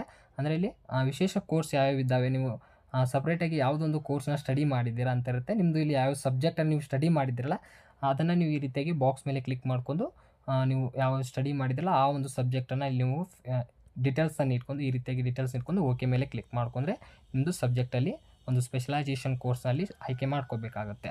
ಇಷ್ಟು ಡೀಟೇಲ್ಸ್ನ ಇಟ್ಕೊಂಡು ನೆಕ್ಸ್ಟು ಇದಾದ ತಕ್ಷಣ ಒಂದು ಫಲಿತಾಂಶ ರಿಸಲ್ಟ್ ಕೇಳುತ್ತೆ. ಇಲ್ಲಿ ನೀವು ಪಾಸ್ ಅಂತ ಹಾಕ್ಕೊಳ್ಳಿ. ಇದಾದ ತಕ್ಷಣ ನೆಕ್ಸ್ಟ್ ಒಂದು ಅಂಕಗಳ ಸ್ವರೂಪ ಅಂತ ಅಥವಾ ಮಾರ್ಕ್ಸ್ ಟೈಪ್ ಕೇಳ್ತಾ ಇದೆ. ಇಲ್ಲಿ ಎರಡು ರೀತಿ ಇರುತ್ತೆ, ಒಂದು CGPA ಮೂಲಕ ಅಥವಾ ಮಾರ್ಕ್ಸ್ ಮೂಲಕ ನೀವು ಡೀಟೇಲ್ಸ್ನ ಫಿಲ್ ಮಾಡ್ಬೋದು. ಇಲ್ಲಿ ಮಾರ್ಕ್ಸ್ ಅಂತ ನೀವು ಚೂಸ್ ಮಾಡ್ಕೊಳ್ಳಿ. ಮತ್ತು ಏನೊಂದು PUCನಲ್ಲಿ ಏನು ಅಂಕಪಟ್ಟಿಯಲ್ಲಿ ಏನೊಂದು ಇದೆಯಲ್ಲ ಟೋಟಲ್ ಆಗಿ ಒಟ್ಟು ಗರಿಷ್ಠ ಅಂಕಗಳು 600 ಇರುತ್ತೆ, ಅದನ್ನು ಇಲ್ಲಿ ಹಾಕ್ಕೊಳ್ಳಿ. ಮತ್ತು ಗಳಿಸಿದ ಅಂಕವನ್ನು ಡೀಟೇಲ್ಸ್ ಅಂದರೆ ಪಡೆದ ಅಂಕಗಳನ್ನು ಇಲ್ಲಿ ನೀವು ಡೀಟೇಲ್ಸ್ನ ಹಾಕ್ಕೊಳ್ಳಿ. ಹಾಕೊಂಡು ಎಷ್ಟು ಪರ್ಸೆಂಟೇಜ್ ಆಗುತ್ತೆ ನೀವು ಕ್ಯಾಲ್ಕುಲೇಟ್ ಮಾಡಿ ನಿಮ್ಮ ಒಂದು PUC ಪರ್ಸೆಂಟೇಜ್ನ ಇಲ್ಲಿ ಕರೆಕ್ಟಾಗಿ ನೀವು ಪಾಯಿಂಟ್ ಮೂಲಕ ನೀವು ಡೀಟೇಲ್ಸನ್ನು ನೀಡ್ಕೊಳ್ಳಿ. ಇದು ಕೋರ್ಸ್ ಅವಧಿ ಆಟೋಮೆಟಿಕ್ಕಾಗಿ 2 ಇಯರ್ಸ್ ಅಂತ ಬರುತ್ತೆ, ಅಥವಾ ಡಿಪ್ಲೊಮಾ ಈ ರೀತಿಯಾಗಿದ್ದರೆ ನಿಮ್ಮದು ಕೋರ್ಸ್ ಅವಧಿ ಸಪ್ರೇಟಾಗಿರುತ್ತೆ. ಇದಾದ ತಕ್ಷಣ ಒಂದು ಪಾಸಿಂಗ್ ಇಯರ್ ಕೇಳ್ತಾ ಇದೆ. ಇದು PUC ಬೋರ್ಡ್ ಇರುತ್ತೆ, ನಿಮ್ಮದು ಪಾಸಿಂಗ್ ಇಯರ್ ಡೀಟೇಲ್ಸ್ನ ಹಾಕ್ಕೊಂಡು ಇಲ್ಲಿ ಸೇವ್ ಅಂತ ಆಪ್ಷನ್ ಇರುತ್ತೆ, ಇದ್ರ ಮೇಲೆ ಕ್ಲಿಕ್ ಮಾಡ್ಕೊಂಡು ನೆಕ್ಸ್ಟ್ ಪ್ರೊಸೀಡ್ ಮೇಲೆ ಕ್ಲಿಕ್ ಮಾಡ್ಕೊಳ್ಳಿ. ನೋಡಿ PUC ಡೀಟೇಲ್ಸ್ ನೀಡಿ ಸೇವ್ ಮೇಲೆ ಕ್ಲಿಕ್ ಮಾಡ್ಕೊಳ್ಳಿ. ನೋಡಿ ಸೇವ್ ಮೇಲೆ ಕ್ಲಿಕ್ ಮಾಡಿದ ತಕ್ಷಣ ರೆಕಾರ್ಡ್ ಅಪ್ಡೇಟ್ ಅಂತ ಬರುತ್ತೆ.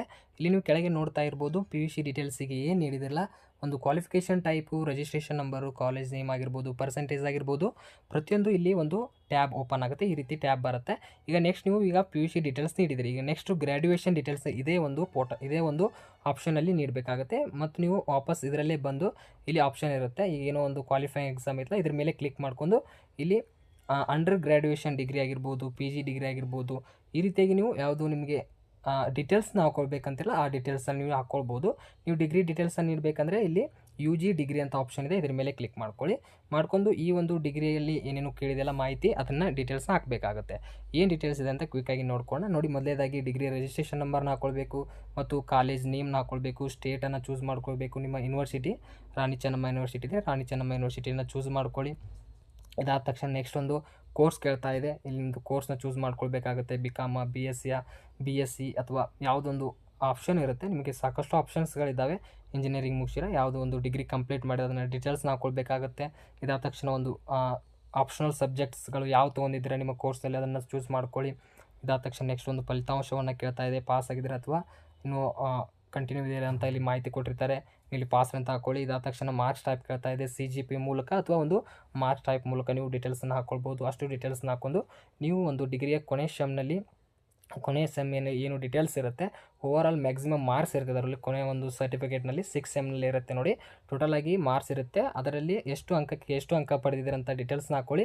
ಮತ್ತು ಅಗ್ರಿಗೇಟಲ್ಲಿ ಕೊನೆಯ ಸೆಮ್ನಲ್ಲಿ 6 ಸೆಮ್ನಲ್ಲಿ ನಿಮ್ಮೊಂದು ಅಗ್ರಿಗೇಟ್ನು ಅವರು ಪರ್ಸೆಂಟೇಜ್ ನೀಡಿರ್ತಾರೆ, ಅದನ್ನು ಡೀಟೇಲ್ಸನ್ನು ಇಟ್ಕೊಳ್ಳಿ. ಮತ್ತು ಕೋರ್ಸ್ ಅವಧಿಯನ್ನು ಕೇಳ್ತಾ ಇರುತ್ತೆ, ನಿಮಗೆ 3 ಇಯರ್ಸ್ ಡಿಗ್ರಿಯನ್ನು ಕಂಪ್ಲೀಟ್ ಮಾಡಿದ್ರೆ 3 ಇಯರ್ಸ್ ಅಂತ ನೀವು ಡೀಟೇಲ್ಸ್ನ ಹಾಕ್ಕೊಳ್ಬೇಕು. ಇಷ್ಟು ಹಾಕೊಂಡು ಕೊನೆಯದಾಗಿ ಪಾಸಿಂಗ್ ಇಯರ್ ಕೇಳುತ್ತೆ, ಪಾಸಿಂಗ್ ಇಯರ್ನ ಹಾಕೊಂಡು ನೆಕ್ಸ್ಟ್ ಇಲ್ಲಿ ಸೇವ್ ಅಂತ ಕ್ಲಿಕ್ ಮಾಡಿದ್ರೆ ಇನ್ನೊಂದು ಇಲ್ಲಿ ಟ್ಯಾಬ್ ಓಪನ್ ಆಗುತ್ತೆ. ಆದ ತಕ್ಷಣ ನೆಕ್ಸ್ಟು ಪ್ರೊಸೀಡ್ ಮೇಲೆ ಕ್ಲಿಕ್ ಮಾಡ್ಕೊಳ್ಳಿ. ನೋಡಿ ಸೇವ್ ಮೇಲೆ ಕ್ಲಿಕ್ ಮಾಡಿದ ತಕ್ಷಣ ಈ ರೀತಿಯಾಗಿ 2 ಟ್ಯಾಬ್ಗಳು ಬರುತ್ತೆ. ಅಂದರೆ ಇಲ್ಲಿ PUC ಡೀಟೇಲ್ಸು ಮತ್ತು ಅಂಡರ್ ಗ್ರ್ಯಾಜುಯೇಟ್ ಡಿಗ್ರಿ ಡೀಟೇಲ್ಸು ಈ ರೀತಿಯಾಗಿ ನೀವು ಕರೆಕ್ಟಾಗಿ ಫಿಲ್ ಮಾಡ್ಕೊಳ್ಳಿ. ಇಷ್ಟು ಡೀಟೇಲ್ಸ್ನ ಫಿಲ್ ಮಾಡಿದ ತಕ್ಷಣ ಪ್ರೊಸೀಡ್ ಅಂತ ಆಪ್ಷನ್ ಇರುತ್ತೆ, ಇದ್ರ ಮೇಲೆ ಕ್ಲಿಕ್ ಮಾಡ್ಕೊಳ್ಳಿ. ನೋಡಿ ಇದ್ರ ಮೇಲೆ ಕ್ಲಿಕ್ ಮಾಡಿದ ತಕ್ಷಣ ನೆಕ್ಸ್ಟ್ ಒಂದು ಅಭ್ಯರ್ಥಿ ಹೆಚ್ಚುವರಿ ಮೀಸಲಾತಿಯ ವಿವರಗಳನ್ನು ನೀಡಬೇಕಾಗುತ್ತೆ. ಒಂದು ರಿಸರ್ವೇಷನ್ ಸ್ಟೆಪ್ 6 ಆಗಿರುತ್ತೆ. ಇಲ್ಲಿ ಡೀಟೇಲ್ಸ್ ಏನೇನಿದೆ ಅಂತ ಪ್ರತಿಯೊಂದನ್ನು ನೋಡ್ಕೊತಾ ಹೋಗೋಣ. ನೋಡಿ ಮೊದಲೇದಾಗಿ ನೋಡಿ ಈ ಯಾವುದೇ ವರ್ಗಗಳ ಅಡಿಯಲ್ಲಿ ನೀವು ವಯಸ್ಸಿನ ಸಡಿಲಿಕೆ ಮತ್ತು ಮೀಸಲಾತಿಯ ಕ್ಲೇಮ್ ಮಾಡುತ್ತಿದ್ದೀರಾ ಅಂತ ಕೇಳ್ತಾ ಇದೆ. ನಿಮಗೆ ಏಜ್ ರಿಲ್ಯಾಕ್ಷನ್ ಏನಾದರೂ ಬೇಕಂದರೆ ನೀವು ಇಲ್ಲಿ ಕೆಳಗೆ ಕೊಟ್ಟಿರುವಂಥ ಆಪ್ಷನ್ ಅಪ್ಲಿಕೇಬಲ್ ಆಗ್ತಾ ಇದ್ದರೆ ನೀವು ಚೂಸ್ ಮಾಡ್ಕೊಂಡು ನಿಮ್ಮ ಏಜ್ ರಿಲ್ಯಾಕ್ಷನ್ನ ಪಡ್ಕೊಬೋದು ಮತ್ತು ರಿಸರ್ವೇಷನ್ನು ಪಡ್ಕೊಬೋದು. ಇಲ್ಲ ನನಗೆ ಕೆಳಗೆ ಕೊಟ್ಟಿರುವಂಥ ಯಾವುದೇ ಆಪ್ಷನ್ಸ್ಗೆ ನಾನು ಅಪ್ಲಿಕೇಬಲ್ ಇಲ್ಲ ಅಂತ ಅಂದರೆ ನೀವು ನನ್ನಂಥ ಒಂದು ಆಪ್ಷನ್ ಇರುತ್ತಲ್ಲ ಈ ಆಪ್ಷನ್ ಮೇಲೆ ಕ್ಲಿಕ್ ಮಾಡ್ಕೊಳ್ಳಿ. ಈ ಆಪ್ಷನ್ ಮೇಲೆ ನನ್ನಂಥ ಆಪ್ಷನ್ ಇದೆ, ಇದ್ರ ಮೇಲೆ ಕ್ಲಿಕ್ ಮಾಡ್ಕೊಳ್ಳಿ. ಕ್ಲಿಕ್ ಮಾಡಿದ ತಕ್ಷಣ ನೆಕ್ಸ್ಟ್ ನಿಮಗೆ ಇದು ಯಾವುದೇ ರೀತಿ ಇದು ಓಪನ್ ಆಗೋದಿಲ್ಲ, ಇದು ಬ್ಲ್ಯಾಂಕ್ ಆಗಿಬಿಡುತ್ತೆ. ಇದನ್ನು ನೀವು ಯಾವುದೇ ರೀತಿ ಹಾಕುವಂತಿಲ್ಲ, ನನ್ನಂತ ಹಾಕಿದರೆ. ಮತ್ತು ಬೇರೆ ಒಂದು ಆಪ್ಷನ್ಸನ್ನು ನೀವು ಡಿಪಾರ್ಟ್ಮೆಂಟ್ ಇನ್ ಸರ್ವಿಸ್ ಆಗಿರ್ಬೋದು, ವಿಂಡೋ ಆಗಿರ್ಬೋದು, ಇನ್ನಿತರ ಒಂದು ಆಪ್ಷನ್ಸ್ ನೀವು ಚೂಸ್ ಮಾಡಿದರೆ ಇದು ಏಜ್ ರಿಲ್ಯಾಕ್ಸೇಷನ್ ಎಷ್ಟು ಬೇಕಿದೆ ಅಂತ ಈ ರೀತಿಯಾಗಿ ಓಪನ್ ಆಗುತ್ತೆ. ನೀವು ಅಂತ ಅಂದರೆ ಇದು ಯಾವುದೇ ರೀತಿ ನಿಮಗೆ ಅಪ್ಲಿಕೇಬಲ್ ಆಗೋದಿಲ್ಲ ವಯೋಮಿತಿ ಸಡಿಲಿಕೆ. ಇಷ್ಟು ಡೀಟೇಲ್ಸ್ನ ಹಾಕ್ಕೊಳ್ಬೇಕಾಗುತ್ತೆ. ಇದಾದ ತಕ್ಷಣ ನೆಕ್ಸ್ಟ್ ಒಂದು ವಿಕಲಚೇತನ ಮೀಸಲಾತಿಯನ್ನು ನೀವೇನಾದರೂ ಬಯಸ್ತಾ ಇದ್ದರೆ ಅಥವಾ ಒಂದು ಫಿಸಿಕಲ್ ಹ್ಯಾಂಡಿಕ್ಯಾಪ್ PWD ಕ್ಯಾಂಡಿಡೇಟ್ಸ್ಗಳಾಗಿದ್ದರೆ ಎಸ್ ಅಂತ ಹಾಕೊಳ್ಳಿ, ಇಲ್ಲಾಂದರೆ ನೋ ಅಂತ ಹಾಕೊಳ್ಳಿ. ಎಸ್ ಹಾಕೊಂಡ್ರೆ ಅದಕ್ಕೆ ಸಂಬಂಧಪಟ್ಟಂಗೆ ಟೈಪ್ಸ್ ಆಫ್ ಡಿಸಬಿಲಿಟಿ ಹೊಂದಿರುವಂಥ ಡೀಟೇಲ್ಸ್ನ ನೀಡಬೇಕಾಗುತ್ತೆ, ಸರ್ಟಿಫಿಕೇಟ್ ನಂಬರ್ನ ನೀಡಬೇಕಾಗುತ್ತೆ. ಇದಾದ ತಕ್ಷಣ ನೆಕ್ಸ್ಟ್ ಒಂದು ಆಪ್ಷನ್ಸ್ನ ನೋಡ್ಕೋಣ. ನೀವು ಯೋಜನೆ ನಿರಾಶ್ರಿತ ಅಡಿಯಲ್ಲಿ ಮೀಸಲಾತಿ ಕೂರ ಬಯಸುವಿರಾ ಅಂತ ಕೇಳ್ತಾ ಇದ್ದರೆ, ಅಂದರೆ PDP ಅಂತ ಒಂದು ರಿಸರ್ವೇಷನ್ ಬರುತ್ತೆ. ಇದು ಯಾರ ಕಡೆ ಒಂದು ಅಭ್ಯರ್ಥಿ ಕಡೆ ಇರುತ್ತಲ್ಲ, ಇದು ನಿಮಗೆ ಮಾಹಿತಿ ಗೊತ್ತಿರುತ್ತೆ. ಯೋಜನಾ ನಿರಾಶ್ರಿತ ಅಂತ ಒಂದು ರಿಸರ್ವೇಷನ್ ಇರುತ್ತೆ. ನಿಮಗೆ ಅದು ಏನಾದರೂ ಸರ್ಟಿಫಿಕೇಟ್ ಇದ್ದರೆ ಎಸ್ ಅಂತ ಹಾಕ್ಕೊಳ್ಳಿ. ನಿಮ್ಮ ಕಡೆ ಯಾವುದೇ ರೀತಿ ಸರ್ಟಿಫಿಕೇಟ್ ಇಲ್ಲ ಅಂದರೆ ಸಿಂಪಲ್ಲಾಗಿ ನೋ ಅಂತ ನೀವು ಚೂಸನ್ನು ಮಾಡ್ಕೋಬೋದು. ಇದಾದ ತಕ್ಷಣ ನೆಕ್ಸ್ಟ್ ಒಂದು ಆಪ್ಷನನ್ನು ನೋಡ್ಕೋಣ. ನೀವು ಈ ಕೆಳಗಿನ ಸಮುದಾಯಕ್ಕೆ ಸೇರಿದ ಅಭ್ಯರ್ಥಿಯೇ ಅಂತ ಕೇಳ್ತಾ ಇದ್ದಾರೆ. Do you belong to any one this categories ಅಂತ ಕೇಳ್ತಾ ಇದ್ದಾರೆ. ನೋಡಿ, ಇಲ್ಲಿ ಸಫಾಯಿ ಕರ್ಮಚಾರಿ ಸಮುದಾಯದ ಮಗ ಅಥವಾ ಮಗಳಾಗಿದ್ದರೆ ನೀವು ಇದನ್ನು ಚೂಸ್ ಮಾಡ್ಕೊಳ್ಳಿ. ಸೂಕ್ಷ್ಮ ಸಮುದಾಯ ಮಗ ಅಥವಾ ಮಗಳು ಆಗಿದ್ದರೆ ನೀವು ಇದನ್ನು ಚೂಸನ್ನು ಮಾಡ್ಕೋಬೋದು. ಅದೇ ರೀತಿಯಾಗಿ ಅತಿ ಸೂಕ್ಷ್ಮ ಸಮುದಾಯದ ಮಗ ಅಥವಾ ಮಗಳು ಆಗಿದ್ದರೆ ನೀವು ಚೂಸ್ ಮಾಡ್ಕೋಬೋದು. ಈ 3 ಆಪ್ಷನ್ ನಿಮಗೆ ಏನಾದರೂ ಅಪ್ಲಿಕೇಬಲ್ ಆಗ್ತಾ ಇದ್ದರೆ ನೀವು ಇದನ್ನು ಯೂಸನ್ನು ಮಾಡ್ಕೋಬೋದು. ಇಲ್ಲ ನಿಮಗೆ ಯಾವುದೇ ರೀತಿಯಾಗಿ ಸಂಬಂಧ ಇಲ್ಲ ಅಂದರೆ ನೀವು ನಾಟ್ ಅಪ್ಲಿಕೇಬಲ್ ಅಂತ ಒಂದು ಆಪ್ಷನ್ ಇರುತ್ತೆ, ಇದ್ರ ಮೇಲೆ ಕ್ಲಿಕ್ ಮಾಡ್ಕೊಳ್ಳಿ. ಇಷ್ಟು ಡೀಟೇಲ್ಸ್ನ ನೀಡ್ಕೊಳ್ಳಿ. ಇದಾದ ತಕ್ಷಣ ಮತ್ತೊಂದು ಆಪ್ಷನ್ಸ್ ಬರುತ್ತೆ. ನೀವು ಯೋಜನೆ ನಿರಾಶ್ರಿತ ಅಭ್ಯರ್ಥಿ ಅಡಿಯಲ್ಲಿ ಮೀಸಲಾತಿಗಾಗಿ ಹಕ್ಕು ಸಲ್ಲಿಸುತ್ತಿದ್ದೀರಾ ಅಂತ ಕೇಳ್ತಾ ಇದೆ. ನಿಮಗೆ ಮೇಲೆ ಕೇಳಿರುವಂತೆ ಇದೇ ರೀತಿಯಾಗಿ ಇಲ್ಲಿ ಆಪ್ಷನ್ ಬಂದಿದೆ. ಇದು ಯಾವ ರೀತಿಯಾಗಿ ಬಂದಿದೆ ಅಂತ ಮಾಹಿತಿ ಗೊತ್ತಿಲ್ಲ, ಬಟ್ ಇಲ್ಲಿ ಮತ್ತೊಮ್ಮೆ ಕೇಳ್ತಾ ಇದ್ದಾರೆ, are you claiming for reservation under project displaced person ಅಂತ ಕೇಳ್ತಾ ಇದ್ದಾರೆ. ಅಂದರೆ ಯೋಜನಾ ನಿರಾಶ್ರಿತ ಮೀಸಲಾತಿ ಹಕ್ಕನ್ನು ನೀವು ಪಡಿತೀರಾ ಅಂತ ಕೇಳ್ತಾ ಇದ್ದಾರೆ. ನಿಮ್ಮ ಕಡೆ PDP ಒಂದು ಸರ್ಟಿಫಿಕೇಟ್ ಇದ್ದರೆ ಇದನ್ನು ಎಸ್ ಅಂತ ಹಾಕ್ಕೊಳ್ಳಿ. ನಿಮಗೆ 2 ಸಲ ಕೇಳಿದ್ದಾರೆ, ಯಾವ ರೀಸನ್ಕಾಗಿ ಕೇಳಿದ್ದಾರೆ ಅಂತ ಗೊತ್ತಿಲ್ಲ, ಬಟ್ ಇದು ನಿಮ್ಮ ಕಡೆ ಏನಾದರೂ ಸರ್ಟಿಫಿಕೇಟ್ ಇದ್ದರೆ ಎಸ್ ಅಂತ ಹಾಕ್ಕೊಳ್ಳಿ, ಇಲ್ಲಾಂದರೆ ಸಿಂಪಲ್ಲಾಗಿ ನೀವು ನೋ ಅಂತ ಹಾಕ್ಕೊಳ್ಬೋದು. ಇಷ್ಟು ಡೀಟೇಲ್ಸನ್ನು ನೀಡ್ಕೊಂಡು ಇನ್ನಿತರ ಅದರ್ ಇನ್ಫಾರ್ಮೇಷನ್ ನಿಮಗೆ ಡೀಟೇಲ್ಸನ್ನು ನೀಡಬೇಕಂದ್ರೆ ಇಲ್ಲಿ ನೀಡ್ಕೋಬೋದು. ಅಂದರೆ ನೀವು ಹಾಸ್ಟೆಲಲ್ಲಿ ಕಲಿತಿರುವ ಡೀಟೇಲ್ಸ್ ಆಗಿರ್ಬೋದು, ರೆಸಿಡೆಂಟಲಿ ಸ್ಕೂಲಲ್ಲಿ ಕಲಿತಿರುವಂಥ ಡೀಟೇಲ್ಸನ್ನು ನೀವು ಎಕ್ಸ್ಟ್ರಾ ಇನ್ಫಾರ್ಮೇಷನ್ ಆಗಿ ನೀಡ್ಬೋದು. ಇದು ಯಾವುದೇ ರೀತಿಯಾಗಿ ಕಂಪಲ್ಸರಿ ಇಲ್ಲ. ನೀವು ಆ ಡೀಟೇಲ್ಸ್ ಅಪ್ಲಿಕೇಬಲ್ ಆಗ್ತಾ ಇದ್ದರೆ ಅಷ್ಟೇ ಮಾತ್ರವನ್ನು ಈ ಡೀಟೇಲ್ಸನ್ನು ನೀಡ್ಕೊಳ್ಳಿ. ಒಂದೊಂದು ಪೋಸ್ಟ್ಗಳಿಗೆ ಎಕ್ಸ್ಪೀರಿಯೆನ್ಸ್ ಆಗಿರ್ಬೋದು ಈ ರೀತಿಯಾಗಿ ನೀಡಿರುತ್ತಲ್ಲ, ಅದಕ್ಕೆ ಇಂಥವು ಆಪ್ಷನ್ಸ್ ಬಂದಿರುತ್ತೆ. ನಿಮಗೇನಾದರೂ ಅಪ್ಲಿಕೇಬಲ್ ಆಗ್ತಾ ಇಲ್ಲ ಅಂದ್ರೆ ನೀವು ಇದನ್ನು ಡ್ಯಾಶನ್ನು ಬಿಡ್ಬೋದು. ಇಷ್ಟು ಡ್ಯಾಶನ್ನು ಬಿಟ್ಟು ನೆಕ್ಸ್ಟು ಇಲ್ಲಿ ಸೇವ್ ಅಂತ ಒಂದು ಆಪ್ಷನ್ ಇದೆ, ಇದ್ರ ಮೇಲೆ ಕ್ಲಿಕ್ ಮಾಡ್ಕೊಂಡು ಪ್ರೊಸೀಡ್ ಮೇಲೆ ಕ್ಲಿಕ್ ಮಾಡ್ಕೊಳ್ಳಿ. ಪ್ರೊಸೀಡ್ ಮೇಲೆ ಕ್ಲಿಕ್ ಮಾಡಿದ ತಕ್ಷಣ ನೆಕ್ಸ್ಟು ಅಭ್ಯರ್ಥಿಯ ಇತರ ವಿವರಗಳನ್ನು ಡೀಟೇಲ್ಸನ್ನು ನೀಡಬೇಕಾಗುತ್ತೆ. ಕ್ವಿಕ್ಕಾಗಿ ಮಾಹಿತಿ ಕೊಡ್ತೀನಿ, ಈಗಾಗಲೇ ವಿಡಿಯೋ ಲೆಂತ್ ಆಗಿದೆ. ನೋಡಿ, ನೀವು ಯಾವುದಾದ್ರೂ ಕ್ರಿಮಿನಲ್ ಪ್ರಕರಣದಲ್ಲಿ ಆಗಿದ್ದರೆ ಎಸ್ ಅಂತ ಹಾಕ್ಕೊಳ್ಳಿ, ಇಲ್ಲಾಂದರೆ ನೋ ಅಂತ ಹಾಕ್ಕೊಳ್ಳಿ.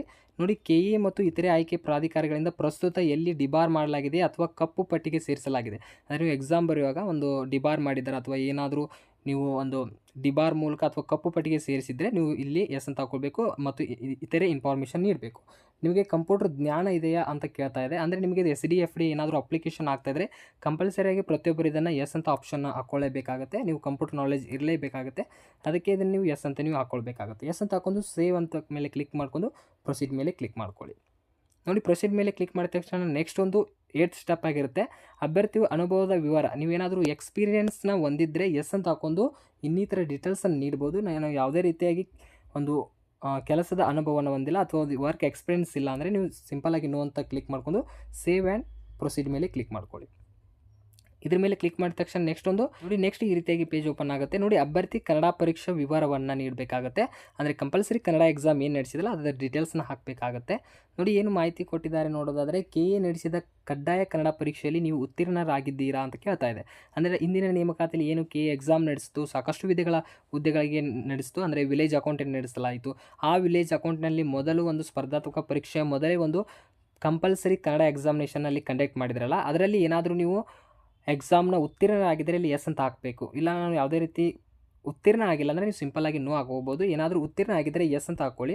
ಯಾವುದಾದ್ರೂ ಒಂದು KA ನಡೆಸಿರುವಂಥ ಕನ್ನಡ ಕಡ್ಡಾಯ ಎಕ್ಸಾಮಿನೇಷನ್ ನೀವು ಏನಾದರೂ ಪಾಸ್ ಆಗಿದ್ದರೆ ಅದು ಪರೀಕ್ಷಾ ದಿನಾಂಕವನ್ನು ನೀಡಬೇಕು, ಅದರ ಡೀಟೇಲ್ಸನ್ನು ನೀಡಬೇಕಾಗತ್ತೆ. ನೋಡಿ, ಪರೀಕ್ಷಾ ದಿನಾಂಕವನ್ನು ನೀಡಬೇಕು. ಕನ್ನಡ ಪರೀಕ್ಷೆಯಲ್ಲಿ ಉತ್ತೀರ್ಣರಾದ ಅರ್ಜಿ ಸಂಖ್ಯೆಯನ್ನು ಡೀಟೇಲ್ಸನ್ನು ನೀಡಬೇಕು. ಈಗಾಗಲೇ ವಿಲೇಜ್ ಅಕೌಂಟ್ನಲ್ಲಿ ಕಡ್ಡಾಯ ಕನ್ನಡ ಎಕ್ಸಾಮಿನೇಷನ್ ನಡೆಸಿದ್ರು, ಅದರಲ್ಲಿ ಏನಾದರೂ ಉತ್ತೀರ್ಣರಾಗಿದ್ದರೆ ಎಕ್ಸಾಮ್ ಡೇಟ್ನ ಹಾಕ್ಕೊಳ್ಳಿ ಮತ್ತು ಆ ಒಂದು ವಿಲೇಜ್ ಅಕೌಂಟೆಂಟ್ ಅರ್ಜಿಯ ಸಂಖ್ಯೆ ಡೀಟೇಲ್ಸನ್ನು ಹಾಕ್ಕೊಳ್ಬೇಕು. ಇಷ್ಟು ಡೀಟೇಲ್ಸ್ನ ಹಾಕ್ಕೊಳ್ಳಿ. ಏನಾದರೂ ನೀವು ಕನ್ನಡ ಕಡ್ಡಾಯ KA ನಡೆಸಿರುವಂಥದ್ದು ಆಗಿಲ್ಲ ಅಂದರೆ ಸಿಂಪಲ್ಲಾಗಿ ನೋ ಅಂತ ಹಾಕ್ಕೊಳ್ಬೋದು. ಹಾಕೊಂಡು ಸೇವ್ ಆ್ಯಂಡ್ ಪ್ರೊಸೀಡ್ ಮೇಲೆ ನೀವು ಕ್ಲಿಕ್ಕನ್ನು ಮಾಡ್ಕೊಳ್ಳಿ. ನೋಡಿ ಸೇವ್ ಆ್ಯಂಡ್ ಪ್ರೊಸೀಡ್ ಮೇಲೆ ನೀವು ಕ್ಲಿಕ್ ಮಾಡಿದ ತಕ್ಷಣ ನೆಕ್ಸ್ಟ್ ಒಂದು ಈ ರೀತಿಯಾಗಿ ಪೇಜ್ ಓಪನ್ ಆಗುತ್ತೆ. ಡಾಕ್ಯುಮೆಂಟ್ಸ್ ಕೊನೆಯದಾಗಿ ಬರುತ್ತೆ. ಇಲ್ಲಿ ನಿಮಗೆ ಫೋಟೋ ಸಿಗ್ನೇಚರ್ ಎರಡೇ ಡಾಕ್ಯುಮೆಂಟ್ಸ್ಗಳಿದ್ದಾವೆ. ಏನೇನು ಸ್ವಲ್ಪ ಇನ್ಸ್ಟ್ರಕ್ಷನ್ಸ್ ಇದೆ ಅಂತ ನೋಡಿಕೊಂಡು ಆಮೇಲೆ ಅಪ್ಲೋಡನ್ನು ಮಾಡ್ಕೋಣ. ನೋಡಿ ಮೊದಲನೇದಾಗಿ ಎರಡು JPG ಫಾರ್ಮೆಟಲ್ಲಿ ಅಪ್ಲೋಡನ್ನು ಮಾಡ್ಕೋಬೇಕಾಗುತ್ತೆ. ಏನಿಲ್ಲ, ಒಂದು JPG ಫಾರ್ಮೆಟಲ್ಲಿ 10 KB ಇಂದ 30 KBಯಲ್ಲಿ ಹೊಂದಿರುವಂಥ ಸಿಗ್ನೇಚರ್ನ ನೀವು ಅಪ್ಲೋಡ್ ಮಾಡಬೇಕು. ಅದು ವೈಟ್ ಬ್ಯಾಕ್ಗ್ರೌಂಡ್ನಲ್ಲಿ ಒಂದು ಬ್ಲ್ಯಾಕ್ ಅಥವಾ ಬ್ಲೂ ಇಂಕಿಂದ ನೀವು ಸಿಗ್ನೇಚರ್ನ ಮಾಡಬೇಕಾಗತ್ತೆ. ಮತ್ತು ನಿಮ್ಮ ಫೋಟೋ ಯಾವ ರೀತಿಯಾಗಿರಬೇಕಂದ್ರೆ ಇದು JPG ಫಾರ್ಮೆಟಲ್ಲಿ ಅಪ್ಲೋಡನ್ನು ಮಾಡ್ಕೊಳ್ಳಿ. 20 KB ಇಂದ 50 KBಯಲ್ಲಿರುವಂಥ ರಿಸೈಸನ್ನು ಮಾಡ್ಕೊಳ್ಳಿ. ಮತ್ತು ಇದು ಕಂಪಲ್ಸರಿಯಾಗಿ ವೈಟ್ ಬ್ಯಾಕ್ಗ್ರೌಂಡನ್ನು ಹೊಂದಿರಬೇಕಾಗಿರುತ್ತೆ.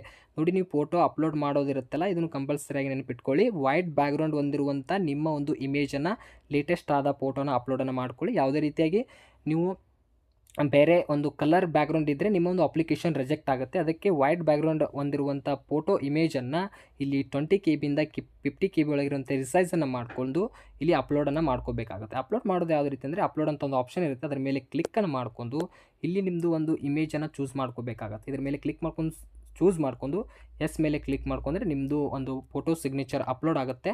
ಅದನ್ನು ವೆರಿಫೈ ಮಾಡ್ಕೊಳ್ಳೋಕ್ಕೆ ಮತ್ತೊಮ್ಮೆ ವ್ಯೂ ಮೇಲೆ ಕ್ಲಿಕ್ ಮಾಡ್ಕೊಂಡು ಕರೆಕ್ಟಾಗಿ ಅಪ್ಲೋಡ್ ಆಗಿದೆಯಾ, ಅದೇ ಒಂದು ಜಾಗದಲ್ಲಿದೆ ಅಂತ ನೋಡ್ಕೊಂಡು ಒಂದ್ಸಲ ಚೆಕ್ ಮಾಡ್ಕೊಂಡು ವೆರಿಫೈನ ಮಾಡ್ಕೊಳ್ಳಿ. ವೆರಿಫೈ ಮಾಡ್ಕೊಂಡು ಇದನ್ನು ಅಪ್ಲೋಡನ್ನು ಮಾಡ್ಕೊಳ್ಳಿ. ನಿಮಗೇನಾದರೂ 10 KB ಇಂದ 30 KB ಆಗಿರ್ಬೋದು, ಈ KB ರಿಡ್ಯೂಸ್ ಆಗಿಲ್ಲ ಅಂದರೆ, ನಾನು ಈಗಾಗಲೇ ಸಾಕಷ್ಟು ವಿಡಿಯೋ ಮಾಡಿದ್ದೀನಿ ಯಾವ ರೀತಿಯಾಗಿ KB ರಿಡ್ಯೂಸ್ ಮಾಡೋದಂತ.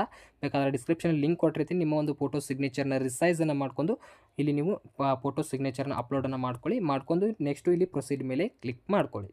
ಪ್ರೊಸೀಡ್ ಮೇಲೆ ಕ್ಲಿಕ್ ಮಾಡ್ಕೊಳ್ಳಿ. ನೋಡಿ, ಪ್ರೊಸೀಡ್ ಮೇಲೆ ಕ್ಲಿಕ್ ಮಾಡಿದ ತಕ್ಷಣ ನೆಕ್ಸ್ಟು ನಿಮಗೆ ಒಂದು 11ನೇ ಹಂತದಲ್ಲಿ ಅಂದರೆ ಇಲ್ಲಿ ನಿಮ್ಮದು ಅಪ್ಲಿಕೇಶನ್ ಕಾಪಿನ ಡ್ರಾಫ್ಟ ನೋಡ್ಕೊಳ್ಬೋದು. ಅಂದರೆ ನಿಮ್ಮದು ಅಪ್ಲಿಕೇಶನ್ ಈಗ ಏನೇನು ಫಿಲ್ ಮಾಡಿದ್ದೀರಾ, ಯಾವ ರೀತಿಯಾಗಿ ಇರಿದೆ, ಏನೇನು ಡೀಟೇಲ್ಸ್ ನೀಡಿದ್ದೀರಾ, ಒಂದ್ಸಲ ಕರೆಕ್ಟಾಗಿ ಚೆಕ್ ಮಾಡ್ಕೊಳ್ಳಿ.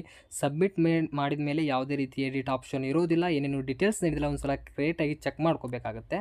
ನೋಡಿ, ಇಲ್ಲಿ ಒಂದು ಆಪ್ಷನ್ ಇದೆ ನೋಡಿ, ಡೌನ್ಲೋಡ್ ಡ್ರಾಫ್ಟ್ ಅಪ್ಲಿಕೇಶನ್ ಕಾಪಿ ಇದೆಯಲ್ಲ, ಇದ್ರ ಮೇಲೆ ಕ್ಲಿಕ್ ಮಾಡ್ಕೊಂಡು ನಿಮ್ಮ ಅಪ್ಲಿಕೇಶನ್ನ ಡೌನ್ಲೋಡನ್ನು ಮಾಡ್ಕೊಳ್ಳಿ. ಈ ರೀತಿಯಾಗಿ ಅಪ್ಲಿಕೇಶನ್ದು ಡ್ರಾಫ್ಟ್ ಕಾಪಿ ಓಪನ್ ಆಗುತ್ತೆ.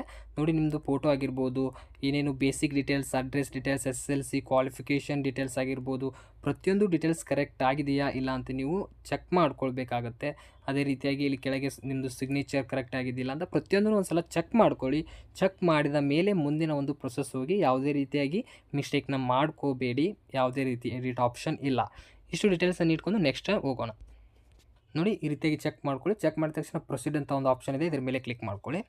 ನೋಡಿ, ಇದ್ರ ಮೇಲೆ ಕ್ಲಿಕ್ ಮಾಡಿದ ತಕ್ಷಣ ನೆಕ್ಸ್ಟು ಕೊನೆಯದಾಗಿ ಒಂದು ಡಿಕ್ಲರೇಷನ್ ಮೂಲಕ ಅಪ್ಲಿಕೇಶನ್ನ ಸಬ್ಮಿಟ್ ಮಾಡಬೇಕಾಗುತ್ತೆ. ಸ್ವಲ್ಪ ಇನ್ಸ್ಟ್ರಕ್ಷನ್ಸ್ನ ಓದ್ಕೋಬೇಕಾಗುತ್ತೆ. ನೀವು ಕರೆಕ್ಟಾಗಿದೆ ಎಲ್ಲ ಒಂದು ವಿವರವನ್ನು ನೀವು ಕರೆಕ್ಟಾಗಿ ನೀಡಿದ್ದೀರಾ ಇಲ್ಲ ಅಂತ ಅಲ್ಲಿ ಕೇಳಿರುತ್ತೆ. ಅದನ್ನು ಎಲ್ಲ ಮಾಹಿತಿಯನ್ನು ನೀವು ಓದ್ಕೊಂಡು ಕೊನೆಯದಾಗಿ ಇಲ್ಲಿ ಕೆಳಗೆ ಸ್ಕ್ರೋಲ್ ಮಾಡ್ಕೊಳ್ಳಿ. ಸ್ಕ್ರೋಲ್ ಮಾಡಿದ ತಕ್ಷಣ ಇಲ್ಲಿ ಒಂದು ಆಪ್ಷನ್ ಇದೆ ನೋಡಿ, ಡಿಕ್ಲೇರ್ ಇದೆಯಲ್ಲ, ಇದ್ರ ಮೇಲೆ ಕ್ಲಿಕ್ ಮಾಡ್ಕೊಳ್ಳಿ. ಇದ್ರ ಮೇಲೆ ಕ್ಲಿಕ್ ಮಾಡಿದ ತಕ್ಷಣ ಇಲ್ಲಿ ಸಬ್ಮಿಟ್ ಅಪ್ಲಿಕೇಶನ್ ಅಂತ ಒಂದು ಆಪ್ಷನ್ ಇದೆಯಲ್ಲ, ನೀವು ಎಲ್ಲ ಕರೆಕ್ಟಾಗಿ ಚೆಕ್ ಮಾಡ್ಕೊಂಡು ಇಲ್ಲಿ ಸಬ್ಮಿಟ್ ಅಪ್ಲಿಕೇಶನ್ ಮೇಲೆ ಕ್ಲಿಕ್ ಮಾಡ್ಕೊಳ್ಳಿ. ನೋಡಿ, are you sure you want to continue by submitting application, no more changes are allowed once final submitted ಅಂತ ಹೇಳ್ತಾ ಇದ್ದಾರೆ. ಮತ್ತೊಮ್ಮೆ ವಾರ್ನಿಂಗ್ ಕೊಡ್ತಾ ಇದ್ದಾರೆ, ಯಾವುದೇ ರೀತಿಯಾಗಿ ನೀವು ಸಬ್ಮಿಟ್ ಆದಮೇಲೆ ಚೇಂಜ್ ಮಾಡಲು ಅವಕಾಶವಿಲ್ಲ ಅಂತ ಹೇಳ್ತಾ ಇದ್ದಾರೆ. ನೀವು ಕರೆಕ್ಟಾಗಿದ್ದರೆ ಓಕೆ ಮೇಲೆ ಕ್ಲಿಕ್ ಮಾಡ್ಕೊಳ್ಳಿ. ನೋಡಿ, ಓಕೆ ಮೇಲೆ ಕ್ಲಿಕ್ ಮಾಡಿದ ತಕ್ಷಣ ಅಪ್ಲಿಕೇಶನ್ ಫೈನಲ್ ಸಬ್ಮಿಟೆಡ್ ಅಂತ ಬರುತ್ತೆ. ಓಕೆ ಮೇಲೆ ಕ್ಲಿಕ್ ಮಾಡ್ಕೊಳ್ಳಿ. ನೋಡಿ, ಓಕೆ ಮೇಲೆ ಕ್ಲಿಕ್ ಮಾಡಿದ ತಕ್ಷಣ ಕೆಳಗೆ ಸ್ಕ್ರೋಲ್ ಮಾಡ್ಕೊಳ್ಳಿ.